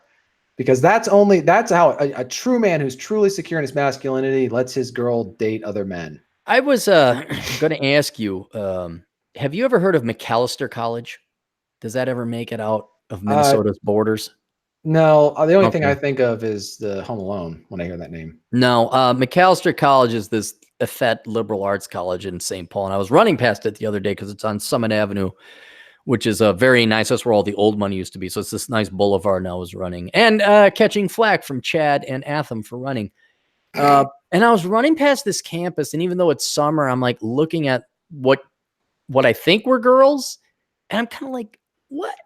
Who is dating even occurring? Like, how do you get it up for that? How does a guy? How is he inspired? How is his loins girded to want to go and plow that? Like, what makes a guy a pro? Nothing. I was like, dude, I won't tell stories on air, but there's horror stories that would have caused Edgar Allan Poe to like have nightmares. Just what, over by the UW Seattle or what? I mean, just it's the heart of the beast, man. It's the belly of the beast. I know there's hideous looking women in Seattle and Tacoma. Every time I go over to Seattle, I just, I'll be, if I'm with a buddy, I just turn to him and say, my boy, we're pilgrims on an unholy land. No, Dad, Marcus has the map. You call this archaeology. It's coming back. Oh, that's a great movie. There's more to the diary than just the map. Ooh, Alexandra. Well, fortunately, I remembered my Charlemagne. She talks in her sleep. Dad, what? Dad, what? Dad, what? I'm as human. I'm as human as much as the next man. Yeah, I was the next man. Paul Paulie Bassman, it's because you're angry, Cappy, that they fear you, and we all love you for it. Yeah, I'll tell you, rage, even though it's gotten me in trouble sometimes, has gotten me some benefits too. I don't think there's any doubt that if anybody fucked with my personal life, I wouldn't just go in there and fucking kill them. I mean, seriously, like, oh, you could critique, you could do that. But yeah, if all of a sudden I found out someone's like trying to, whisper into my girlfriend's ear or, brainwash my little nieces into becoming feminist, it's like, I mean, are you religious? Well, you better find religion real quick. Well, it's just, yeah. I mean, for one of the things I've been explaining to some friends of mine is you got to set boundaries. And also people need to know that if they cross certain lines with you, bad things will happen. But everybody nowadays gets so uncomfortable with that. Oh, you can't do that. I'm like, okay, that's why you get walked all over in your life. It's because nobody's afraid of you. This idea that people have a right to not be afraid of what you might do if they do certain things. As I'm a gentleman as much as I can be, but if certain lines get crossed, bad things happen. And there's guys who are like thermostats, their emotions can go up and down quickly. And then there's guys like me who it's a switch, light switch. Once you cross that line, it's done. There's all emotions. You become that like super stoic Prussian general who just says, we are going to go completely lay waste to that city. Nothing personal, and nothing you say at that point is going to make a difference. We're done. The discussion's been had. We realize that there's no negotiating. Level the city.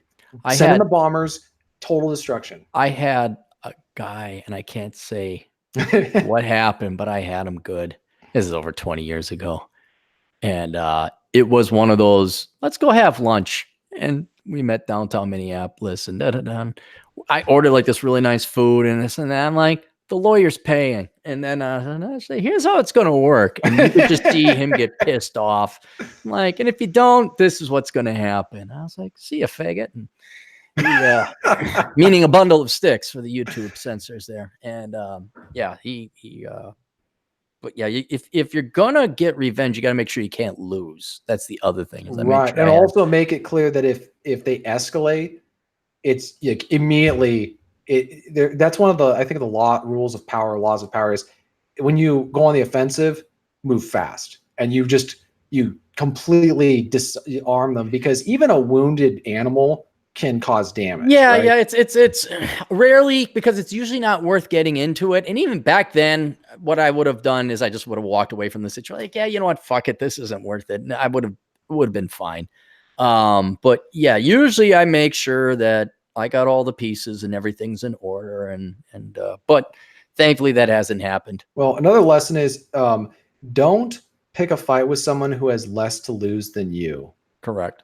Always pick a fight with somebody who has more to lose. Always pick Thaddeus. Well, but so this is the thing you got to or I consider, is people who are impoverished and who have criminal records, they're far more dangerous than anybody else. You know, want to know why? They have nothing to lose. If they're a druggie, they break into your house, whatever. But the guy who's got all the toys and property and liabilities, he doesn't want to cause any trouble, because some lawyer will happily take on your case to go get some of his stuff if anything comes down. So those guys are actually, I'd say, the most vulnerable. The more stuff you have in our society, the more vulnerable you actually are to anything legal. But if you're a guy who lives in a trailer and you don't own anything, everything's on loans, and you've got credit card debt, and you're on drugs, and you've got a criminal record, you have nothing to lose. That guy will have no problem coming and burning your house to the ground if you piss him off. So I always give those people extra consideration and leeway. You don't make enemies with those people at all. You don't cause trouble with them. You don't make smart ass remarks to them or make fun of them or mock them. You calm them down if you have to. If you are forced to deal with one of them, you keep them calm and happy. You know what's going to keep you calm and happy? What? Cafe Richese coffee. Cafe Rich Esse. ESSE. Hey, how about Legends of Tabletop Coffee? Are you guys going to make your own coffee? We don't. Vince does through Legends of Tabletop. Maybe you should send me some for free, and maybe I'll promote it. It's a legendary brew. So yeah, Cafe Richese, he sent me like hang on, let me go grab it. Hang on.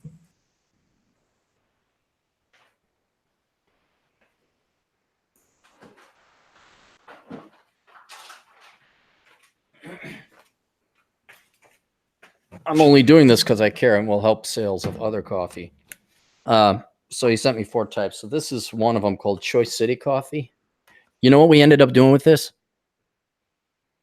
But we fed it to our plants because it is shit, Richard. I'm sorry, Luis. It's shit. This is like cardboard. The 3 others were great. They were fun. Like, oh, this is good coffee. Choice City, is the city Seattle because that's the choices. That was horrible coffee. That was on par with church basement coffee. So everyone go to caferichese.com.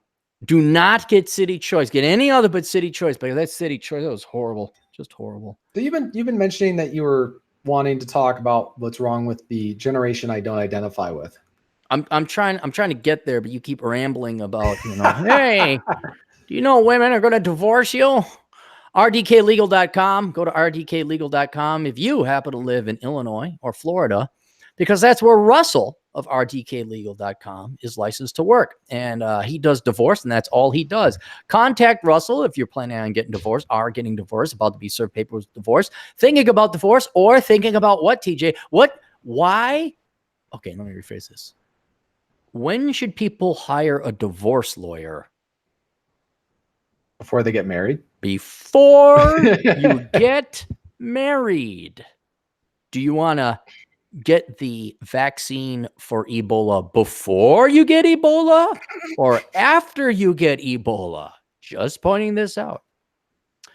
Academiccomposition.com. If you are currently taking summer classes and you have a paper that is worthless and pointless, which is half of them because you have to take your leftist, communist, Marxist studies classes and learn how white men suck and pay $500 of credit for it, have Alex and his team of writing staff write your papers for you. Go to academiccomposition.com and hire him out. And Alex is always hiring. He's hiring writers and he is hiring marketers. They are not exciting jobs because writing leftist Marxist slop is not fun or exciting, but it does pay and it allows you to work from home. All right. So go to academiccomposition.com either as a prospective employee or a prospective client. Tell them that the captain sent you. mngoldbuyer.com. Go to mngoldbuyer.com. where you could buy all of your precious metals. TJ, do you have your mandatory 200 ounces of silver? I do. All right, good man. All right, everybody should have 200 ounces of silver per person. 200 ounces of silver per person. That should be enough to make sure that you are okay in a post-apocalyptic world. Then we have they had bought gold. They had bought gold a couple weeks ago, man, because the price of that, and I expect silver. Silver is going to go up too. I just think that it's just not in the right spot right now. Did gold go up? What happened? Gold went up by like $200 an ounce. Oh, really? Or $300 or whatever. I just think in the long term, I think that those are going to be good investments. So I've held on to mine. They're not investments. They are insurance policies. They are good insurance policies. They are insurance policies. You don't care what happened. Well, what's the price of Bitcoin now? Do you know? I don't invest in Bitcoin. I don't need do you know what the price of Bitcoin is? Yes or no? I don't. Okay, Jesus. Bitcoin. Let's look at the price. Oh, it's 11,000. Came down a little bit. All right. It was at 13,000. You got to read Bacon's thing. Hang on. Let me get there. We got to get through everything's pulling me one way or another. And then we have my books, Reconnaissance Man. That's for everybody out there who does not know where they want to live. And that's all of you. All of you don't know where you want to live. You know why? Because you haven't traveled the United States to go find out where you want to live. So go get the book, Reconnaissance Man. Get that and read it before you go to college. If you're in college, read it now. If you're out of college, read it now. If you have a job and you're like, God, my wife wants to move back home to Minnesota where they have good schools for the children. I want to be with my parents. Shoot that bitch. Bury her in the fucking desert. Run off with your kids and go live in a fun place like Texas or, Denver or something. Have you had that? You've never been from a cold area. Like all the Minnesota women, they'll go run off to like a warm place. And then once they have kids, they want to move back to Shitsville here. TJ, hello? Hey, what? Do you have that where the women will go live in some nice warm place with their husbands, and the second they have kids, they got to move back to Shitburg because they want to be close to their parents? Mixed. Huh? Mixed. It's Yeah, mixed. it has happened. You want brief answers, so that's a brief answer. Oh, okay. Yes. All right. The black man's got out of poverty. That's for every one of our black listeners who are not in poverty but would like to get out. Bachelor Pad Economics, mandatory reading for all men under the age of 80. Worthless, young person's indispensable guide to choosing the right major. Enjoy the decline. That's how accepting and living with the death of the United States. Curse of the high IQ, mandatory reading for everybody listening, which is, how many people we got listening right now? 129. Holy cow. And if all of you could like the video, that'd be great. Poor Richard's retirement. Do you have an IRA? Do you have a 401k? No, you don't. Have you saved anything up for retirement? No, you haven't. Go spend the $8, $9 on this book and learn how to retire early. It's a lot better if you start now. Do not wait till you think you have the money to retire. Start now. Go get Poor Richard's retirement so it gets you off. This is the foot that will be applied to your ass to get you off the couch to go and invest in retirement planning. And then we have the best of Cappy's books. That's just the best of my blog posts that you can find online. Captain Capitalism Top Shelf, Captain Capitalism Reserved, and Love Letters to the Left. All those have old school kind of 1940s pinup on the cover because it pisses off all the right people. And if you've already bought these or you don't want to read anymore because they won't apply to you, review the ones you have bought online. I appreciate it very much. We had a bunch of social justice warriors come in and do a bunch of one-star reviews. If all 118 of you listening now would like to go and review those books, that would be amazing. And then actually put the ranking where it belongs. We also have Adam Piggott's books, Run Guts, Pull Cones, and Pushing Rubber Downhill. You can find those on Amazon as well, paperback, Kindle, and audio. And visit our good friend Adam Piggott at his website, pushingrubberdownhill.com. All right, what did Bacon say? What's going on? Read the chat. He says, where? Oh, there's Bacon. Super shekels because TJ will keep it brief. I almost want to do a segment on my podcast where I say I'll be brief, and then I just go on for an hour. Yeah, you'll be brief. Oh, what else? Let's do this. Do you want to whores or nuns? What do you want to talk? Like guns or knives, Butch? Guns or knives? What movie is that from? Mr. Old School Movie Aficionado. Guns or Knives? Guns or Knives, Butch. Butch Cassidy and the Sundance Kid? Butch Cassidy and the Sundance Kid, yeah. So you get a choice, nuns or whores. What do you prefer? Neither. Like none of the above. That's good. That's what Paul Newman said in the movie. I don't even know that one. You didn't know that? Oh, dude, that's hilarious. You just quoted Paul Newman. We can talk about how millennial girls are turning to sugar daddies to pay for their college, or we can talk about how millennial girls are turning to the Catholic Church and becoming nuns. Okay, we can talk about either one. All right, let's do the nuns because I think we've already covered the sugar daddy thing. I mean, you brought it up. I was actually just chatting with somebody who sent that thing to me too, and I guess you give your thoughts, or I can go. It's just wow, really? Rich men are paying hot young women money to sleep with them, and women are using that to pay for their degree. I don't even think, in a lot of cases, I actually have come across sugar babies, who I know, but they just get paid to go. They basically just, the guys take them out on dates, and that's it. Like there's no, according to them, there's no, God knows whether they're actually telling the truth, but I mean, it's going to get to the point where we're going to have open prostitution, but it's going to be called sugar babies.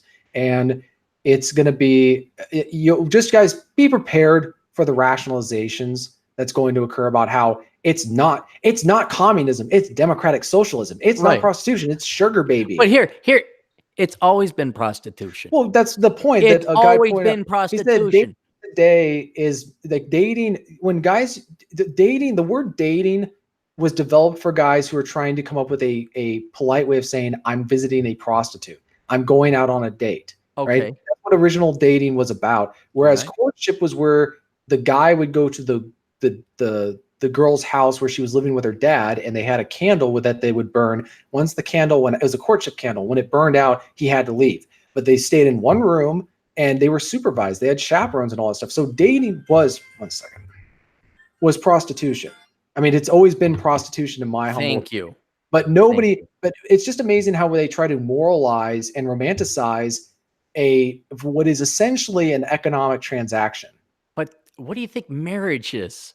And a wedding ring. That was a business transaction. But I think the thing with marriage is, again, that's where I come back with people saying, if your viewpoint is it's an institution for life, that's one thing. But if it's not an institution for life, it's an economic transaction. Thank you. And so, that's where I don't really know what the news is here. Like, you know what? Zero Hedge is kind of like those older Gen Xers, younger boomers, where they're a little bit even slower than me. They're like, say, wait a second. Oh, this sounds like prostitute. Gee Willikers. You know that there are girls that are paying off their student loans by going on dates with men who are older and have more money. What's wrong with those young men that these girls are so desperate that they're going out? Right. Yeah. I don't even have to read through it because we know what it is. Anna and many other sugar babies said sex is expected by the majority of men on the site. Then to counter your story about the women who are sugar babies, I know the sugar daddies who use this, and they do get sex regularly. And when I've done the math and calculated it out, they're coming out ahead financially because they don't have to go in court or deal with candles, whatever. Jebediah Springfield story you were telling me about Little House on the Prairie. These guys save time and money because it's like, here is your $1,000 a month and I get 3 lays. It's like, well, that's saving you a lot of time. You know what's sad though is that I see that in a lot of ways is more moral than modern dating. You want to know why? Because it's honest. It's honest. They're honest about what they're doing, as opposed. Well, they're using sugar. They're just sugarcoating, to pardon the expression. They're sugarcoating what they're doing. It's prostitution. Girls don't want to say I'm a prostitute. That's call girl, but now it's sugar baby is the new call girl. That's what it is. And for men, they're not but I like it because they're at least coming out and being honest about what is going on. It is a girl who's offering her body in exchange for money, attention, validation, whatever it is, but that's what it is. It's not, but that's what it's always been for the last 50, 60 years. I think that back in the day, it was a little bit different, but we've been in denial about it for so long. Well, I'm not even going about the nature of this. What I'm very curious about, and these two are related. Let's see if you can guess this, TJ. Millennial girls and younger girls than that are resorting to seeking arrangement or sugar babying. Right. What is the connecting? Why is that similar to increasing number of millennial women becoming nuns? Well, I'd say that they're turning to something to take care of them. You nailed it. You hit it right on the head. This has nothing to do with, oh, I'm just here having fun, or I found Jesus or the Lord. This is, what is it? The religion is the last refuge of you're thinking vagabond or something. What's the saying? No, that was patriotism is the last refuge of a scoundrel. Of a scoundrel. This is basically the same thing. I would say religion is the last, but isms are the last refuge of a scoundrel. And I don't believe for one fucking second that these gals who, I found Jesus, who finds Jesus? Fakes and frauds. That's why when you walk into the church, 95% of the people are bullshit frauds. There are so few people that actually, believe in God or Jesus or whatever. So when I see a bump up in the number of millennial women becoming nuns, I'm like, could it be your sociology degree? I even remember, now it comes back to it. There was a gal who wanted to become a nun and she got rejected because guess what? Why? She couldn't become a nun because she had student loans. And if you have debts, you can't become a nun. It's so, and you and I have chatted privately about this. I've got my own thoughts on this whole phenomenon that's going on. That's just equally as cynical, but from a more internal perspective on, they call it the God pill or whatever they want to call it. Yeah. This is my take on it. It is the equivalent of someone who declares bankruptcy after maxing out their credit cards. Right. This is not the same as somebody who, whenever somebody says, this is who I am now, you have to ask yourself, look for signs of authenticity. And what incentives do people have to turn to, and like they also, people get religions in other ways. This is just one form of it, right? God, in my humble opinion, the God pill is people who've just completely just made terrible life decisions, and now they're trying to climb their way out of it. And the thing about about religion is, as they see it, it gives them a clean slate. Well, it's fatism. I wasn't in control. The Lord forgives, the Lord provides. Yeah, I've dated enough Christian women to see just fucking horrible people, but they then run to Christ and like, oh, I'm a virgin now again. Like, get the fuck, you're even worse than a whore. That's the thing but that's the telltale sign. When these people who talk all about the God pill, you say, if they're genuine, they have a sense of humility, and also like they're focused on kind of not necessarily reforming themselves. I'm not going to try and get too technical theological, but you'll see them change, and they're also going to be more compassionate towards other people who are not perfect, right? They're going to be more forgiving. But if you see them and they've got this sense of entitlement as a result, superiority, right? When, I'm not going to name names, but when a girl makes terrible life choices in their 20s, gets to be about 30, and then says that their history doesn't matter, or, well, you men, unless you were perfect, you don't get to judge. That is clearly the sign that they do not want to suffer because here's the thing: you can turn to God. That doesn't wipe away the consequences of your life choices. It's the same thing with the student loan thing. They think that all that stuff just doesn't matter, or you need to forgive. Well, first of all, they confuse forgiveness with subsidizing, right? When they say you need to forgive me for it. Okay, I'm not required to marry a girl on all that stuff in order, they say that's not very loving. Well, I'm not morally bound to marry the first girl who happens to show up and say, I like you, right?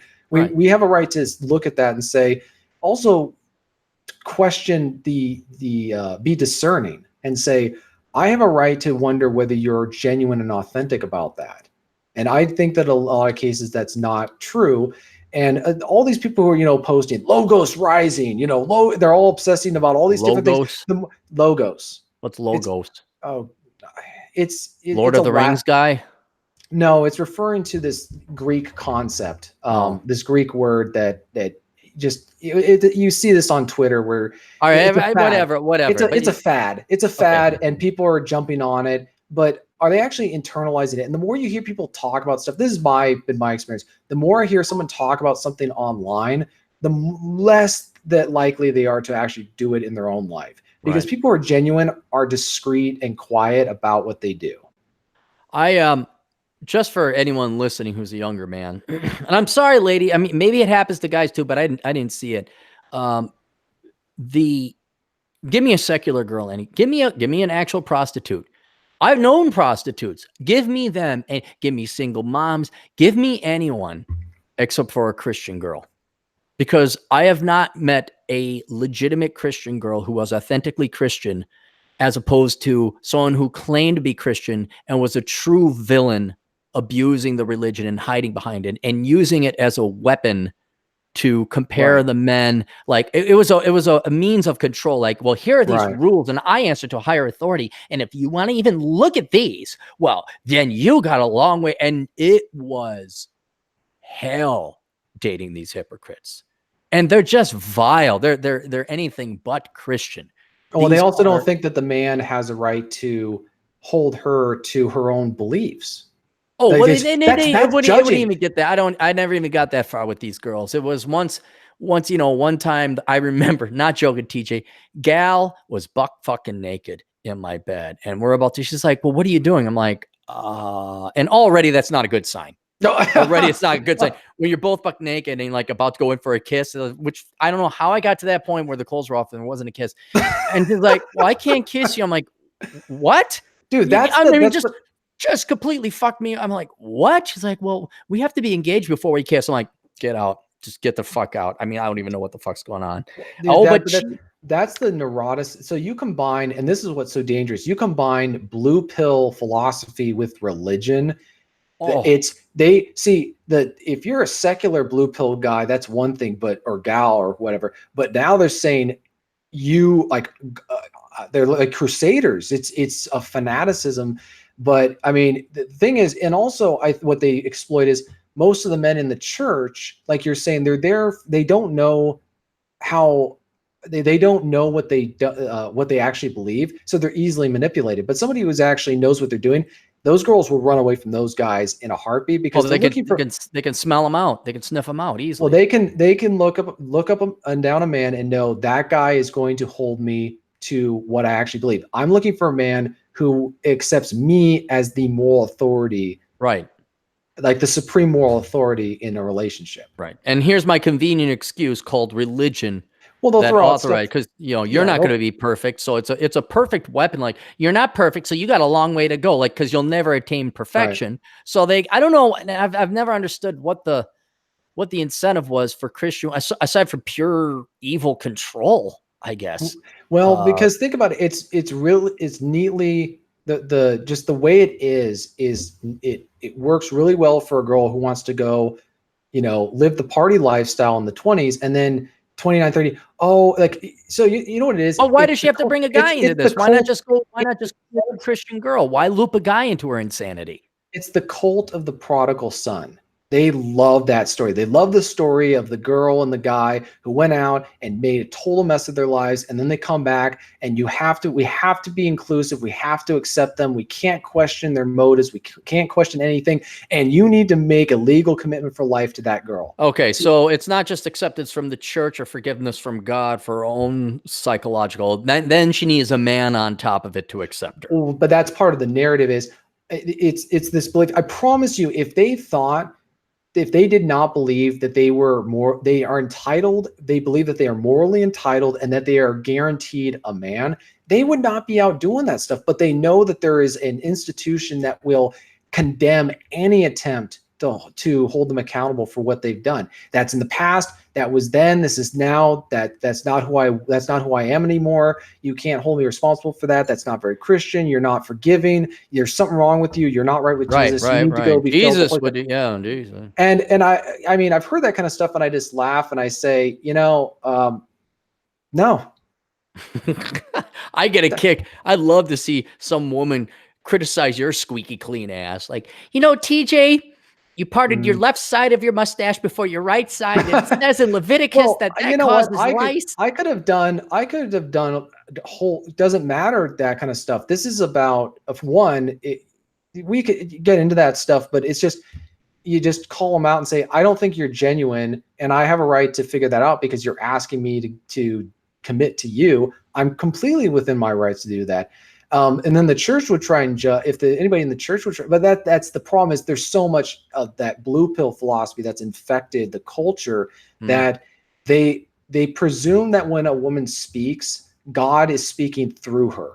When her emotions, Dalrock really gets this right. That's true because women are perfect, TJ. Didn't you see the sign? Right. Yeah, I gotta hold my. Don't get in trouble. Don't get in trouble. Don't get in trouble. All right. I don't even know because I'm looking at this article here and it is long. Let me just get into it. Behold the millennial nuns. More and more young women are being called to the religious life after 50 straight years of decline. What on earth is going on? So as I do normally, I skim quickly the article. I do not read it. And I was kind of hoping this would be kind of there's trends and research and this and that. This is a 20-page diarrhea of the mouth written by the shock. I'm shocked to discover gambling here. Yeah, we'll just go real quick. I went to a science magnet high school, graduating in 2001, but in my late 20s, I began to notice that some of my classmates were turning towards the Catholic faith. It surprised me. My high school was ostentatiously secular. We had a steel statue on the front lawn depicting the triumph of mathematical logic. Our senior class president wore a giant calculator costume to football games. When my government class held mock debate over abortion, only 2 students out of the 18 volunteered to argue the pro-life case. How would you like to go to that school? And near the end of the 2000s, half a dozen old friends I remembered as logical skeptics and trend-forward internet connoisseurs had become deeply religious. Some of them had been raised loosely Catholic, some had not. They blogged, they wrote Facebook posts about their conversations, they shared memes about contraception-free family planning. They seemed to want to celebrate their lives. One Catholic classmate chronicled her experience starting an organic farm with her husband and 7 children, twining advocacy for lefty soy boy things like GMO baby yogurt, with tributes to the late Justice Antonin Scalia and pictures of homemade pizzas and tomato sauce patterns meant to look like Jesus's wounds on the cross. Okay, so we're going to go. She keeps talking. I'm looking for numbers now. I don't see numbers. Here's some numbers. In 1965, America had 180,000 perpetually professed Catholic sisters, a technical term for women who have pledged their lives to chastity, poverty, obedience, and serving the church. By 2010, that number tanked to fewer than 50,000. In 2009, more Catholic sisters in America were over 90 years old than under 60. But right about the time I began to notice my high school classmates' burgeoning faith, something flipped. After 15 years of decline, the number of young women discerning religious life or going through the long process of becoming a Catholic sister is substantially increased. In 2017. 13% of women from age 18 to 35 who answered a Georgetown University affiliated survey of American Catholics, that alone was 2 sentences long, reported they had considered becoming a Catholic sister. That's just, they were considering it. How many actually converted? See, this is, and they're aspiring there more than 90% American nuns, white, fewer than 60% new entrants Covenants did. They're also younger. Women are joining at 24 instead of 40. You'll find these 20-somethings like other 20-somethings all over Instagram and YouTube. Some investigate which religious order to join on a website called vocationalmatch.com, basically a dating app for nuns. You get the sense these women get a kick out of demonstrating their enduring link to basic bitch concerns like food, Instagram, and college. God almighty. So I'm not, hang on, just, you know what? I'm not going to read through this thing. This is just it's going to be horrible. It's going to be painful. What's going on is, it's pretty obvious, is that so you and I have talked about the piling up of never married women at a certain age, but also you're just seeing a total breakdown in the relationship between men and women, even starting at a young age, where I think, who knows? I don't know what's going on with the youngest generation. I need to actually sit down and chat with some of them to just get their field reports. You know, what's the battle like going on there? But I think that you're going to end up seeing people or women that are going to turn to different institutions. For example, I don't see them becoming a nun any different from them working at a corporate career. It's the same thing. You go, you serve the corporation and you remain childless. You go to the nunnery and you become childless. You go to the puppy shelter or the animal rescue shelter. Something to focus their energy and attention on rather than focusing inward on the home and with a family. So I'm seeing more of this going on. But what's so devastating for this, and I'm not Catholic, so it's neither here nor there for me, but they're going to go in there. They are going in there for the wrong reasons. And this is why, and I'm wondering what the standards are, because from what I understand, to become a nun, you have to be there for a long time and you go through these different processes, but you don't take your final vows after. You have to have been there for like 4 or 5 years. So you have a long time to make up your mind, but they also will decide whether or not you're fit to be there as a whatever. So it just, this is the problem with a lot of these. It's like with psychology. Why do people go into psychology? Because they want to figure out what's wrong with them. Right. Why do they go to all these different things? Because they're trying to figure out what's wrong with their own lives. And it's the same thing, honestly, with seminary. Is you have guys who've had spiritual crises and then they go into theology school to try and figure it out or get right or whatever. And then there's other reasons, you know, they're coddled by their mommies at 5, like, you're such a nice boy, you should be a pastor. You're such a good boy. And then he's just fed that nonsense by the girls. And so he becomes a mama's boy and then goes to seminary, eats that garbage up, and then goes out and becomes a pastor. And he's just a complete wreck, and his theology is completely off. It's a total nightmare to deal with. So if you hit it when you were beforehand, what you said before. Yeah, I wrote an article called "If Not Men, Then What?" Because if you look at it very plainly, men and women are designed to be together, both metaphorically and, by the way, physically. I'll explain anatomy to you one of these days. I know you're a little bit young, but we'll have. Did you get that book, What's Happening to My Body? I dropped it in the mail for you. Have you gotten that yet? No, Not yet. Okay. You might have. We'll You might explain have. this. So, you got nature telling you, hey, this is you're supposed to be together. This is how it works. And if you're going to ignore your genetic programming and what you've been conditioned and biologically programmed to be for 2 million years of human evolution, I just find it amazing what women will run away to avoid that, because I don't know, they believe the brainwashing they got. They're finally, quote, free to do what they want. And it's like, so you're going to become a nun? Oh, so you're going to go and be a corporatist? Oh, you're going to be a professional student and never end going to college, and you'll just be really educated and really shitty, pointless subjects, and then you'll die. Right. It is, I guess, part of enjoy the decline or watch the show. Like, this is part of the show where the girl's like, we don't need you, and I don't want to depend on a man. And I hate to sound so repetitive, but I keep getting emails. Like, I got a request today where the gal doesn't want to have kids because if she did, then she'd worry that he would divorce and then she would have to depend on someone else. She didn't want to depend on someone else. And it's like, okay, all right. Yeah. You know what? It's a daily reminder that you girls don't need us, and we're getting the idea. Some of you just hate us. That's fine. That's fine. By all means. Well, I'm curious to see you live the next 50 years of your life. Go. What's going to happen? And I just sit there eating the popcorn like, all right, what's happening? Oh, look, she's $250,000 in debt for a women's studies degree. What's the other person? Oh, look, she's on, her fourth boyfriend who pumped her and dumped her, and she's 41 and she'd like to finally. So what's this girl doing? Oh, she's becoming a nun. Oh, this girl. Oh, she's rescue dogging. Oh my God. Well, and it's just this vain, pointless, unrewarding pursuit of worthless and completely pointless, like filling in this void. And they're never going to come back. That's the thing. A lot of guys are like, someday I would wake up. It's like, no, it's just like, I'm waiting to see how far they go. But they're supernovas. Like, I've seen it myself.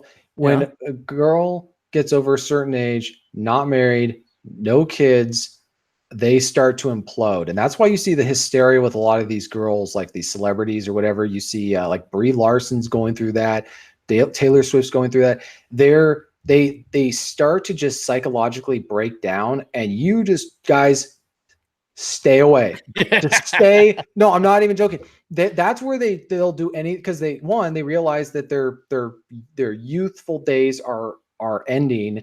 A new crop of girls are coming up and getting attention from the guys. That's where they start doing the hashtag me too, and I was raped, and he sexually assaulted me because he kissed me on the cheek 20 years ago. 20 years ago, and I don't remember the whole thing, but I remember that part, nothing else. This is where they get hysterical, and it's all just because they're needing someone to say that, just like, they needed a guy, as far as I can tell, not to sound like raw team guy, but again, wouldn't husband and kids, or at least a husband, have solved this problem? Or, well, right, but that's the neuroticism. It's just, I mean, I've really become very fascinated with observing and studying dysfunction. Like, people who are so dysfunctional, you can't interact with them because for example, if you encounter somebody who's a control freak, they're incompetent, they're a control freak, and they don't want to give up control, but they want you to help them fix something they're doing. Just step away. Don't argue. Don't even debate, because they'll just say, no, we'll fix it. And then they just completely ruin it. And it's just so weird. Just stay away. And the same thing with these girls who are getting over that age, who start getting hysterical and they got that crazy look in their eyes. Stay away. Do not talk to them. Do not associate with them. Don't give them any reason, because they're going to turn on some guy. They're going to blow up at some guy. You just don't want it to be you, right? Go out in the mountains, go on your motorcycle, go watch World War. Guys, you can, while they're out there and the world's exploding, you can be watching 12 o'clock high on your TV at home with a drink in hand and a pizza, right? Without permission. Just TJ, can I do it at like 11:30 in the morning if I want to? Yeah, you can do it at 6 o'clock in the morning. Really? I know. It's amazing. Man. If only there was like a country that allowed you to do those things. It's 5 o'clock somewhere all the time.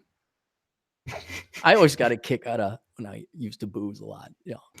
Get my work done. And like, isn't it a little early? I'm like, fuck you. I can do whatever I want. Get out of here. Like, I got my shit done and paid for. What do you? Yes, I can do this. I remember one time when I was younger, I was cooking bacon in the evening, and somebody goes, "Why are you making bacon? It's not breakfast." And I go, "I can make bacon whenever I want." Was there some rule book that said thou shalt never eat bacon after 12 o'clock? It's like, I can have waffle. This is the thing. You can do whatever you want, and people can't just say, "Oh, you just don't do that." I can do whatever I want. I do what I want, when I want, how I want, if I want.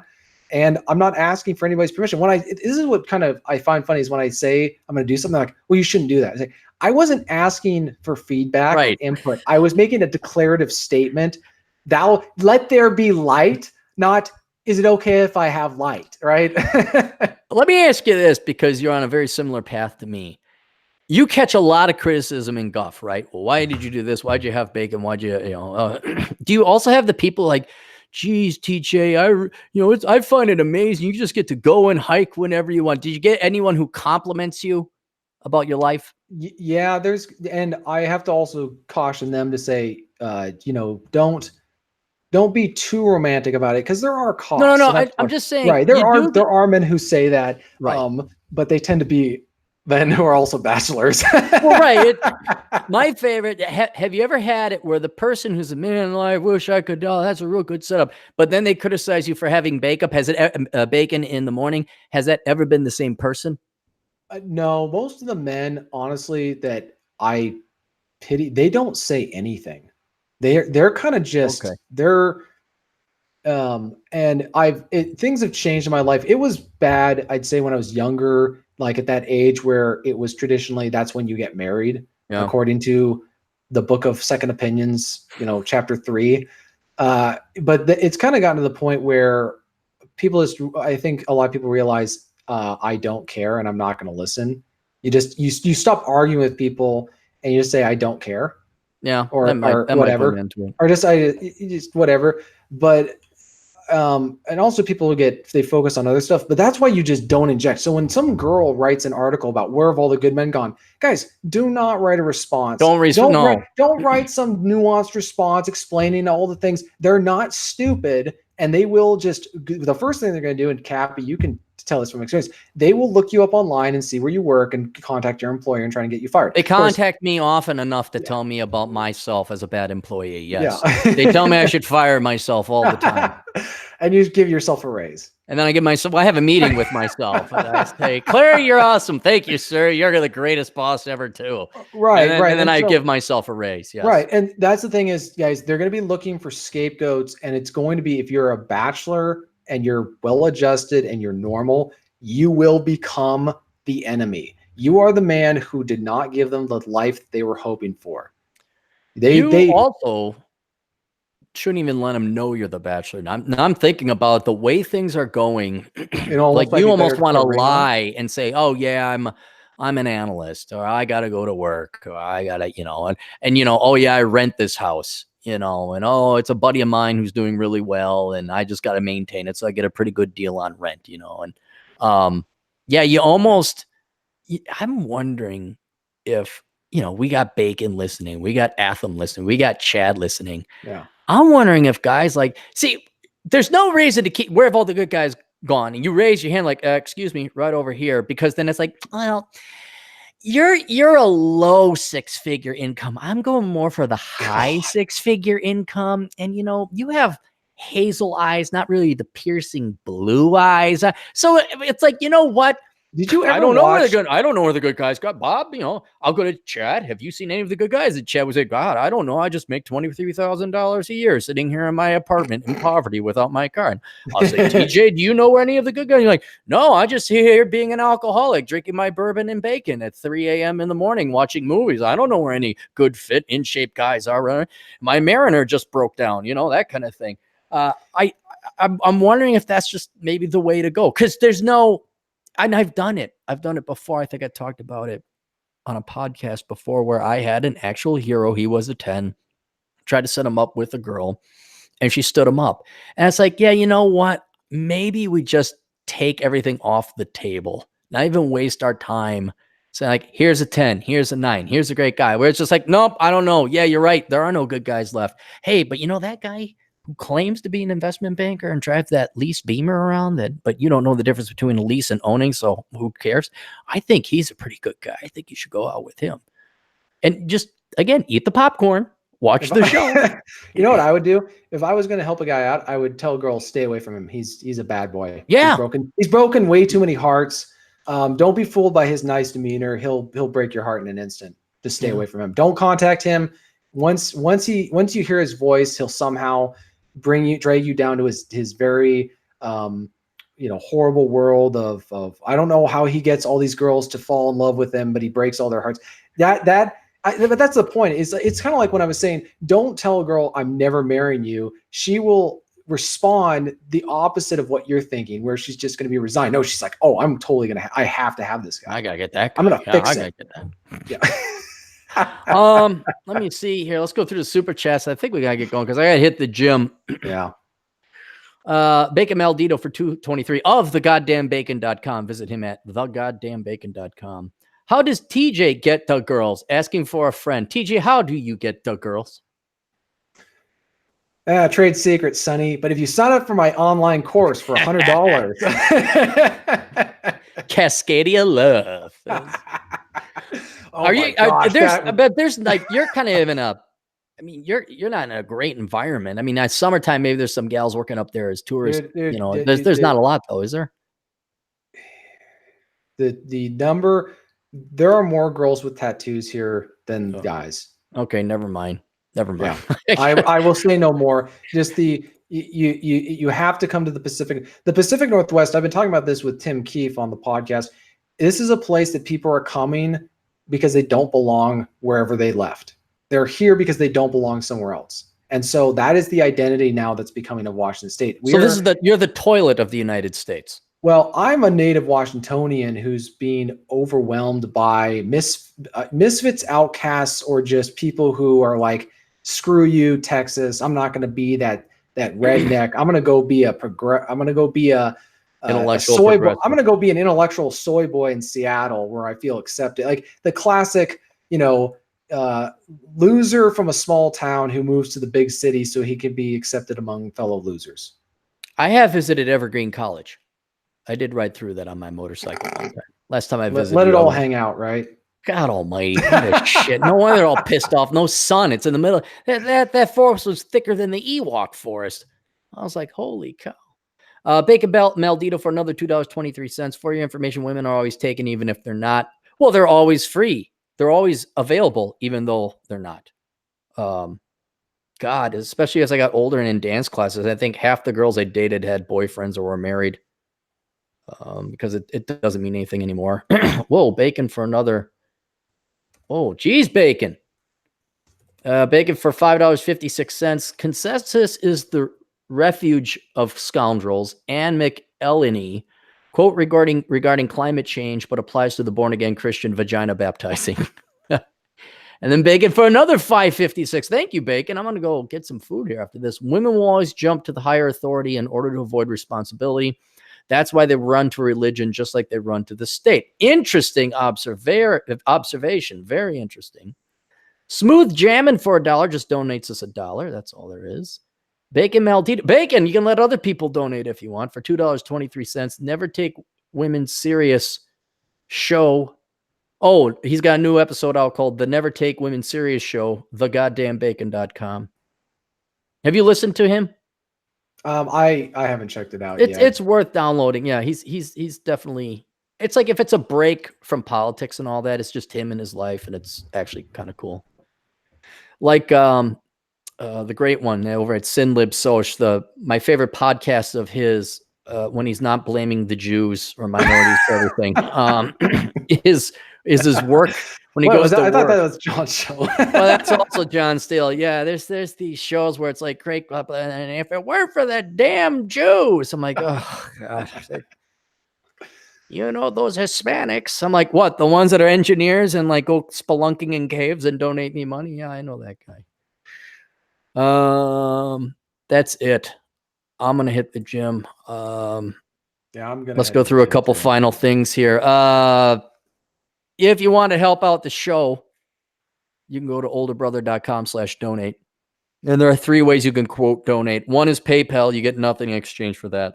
The other thing is you sign up for Patreon, which I've written an article about, not necessarily my Patreon account, but how I don't understand Patreon. Like, you don't really get anything for it, but people make tens of thousands of dollars off of it per month. So I do have a Patreon account, and you do get something for that. You get access to my best article ever written called Sanity is the Future of Wealth. And then some pinups of the lovely Mary Jo. But that's about it. That's all you get over there. And then there is the Amazon affiliate link, where that's where I recommend everybody, if you really want to help out, go there, do all your shopping through my Amazon affiliate link. You can find it at olderbrother.com/donate. You'll see the Amazon banner, click on that, and then just do your shopping. And it doesn't cost you anything more.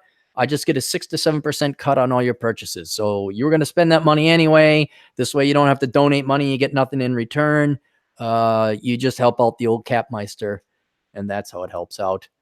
I got to save that, and that's that. Perfect. No more super chats. Super chats are clear. TJ, tell people where they can find you. You can go to tjmartinell.com. If you're high IQ people like ourselves, you can figure out all the links to my books and podcast. Okay.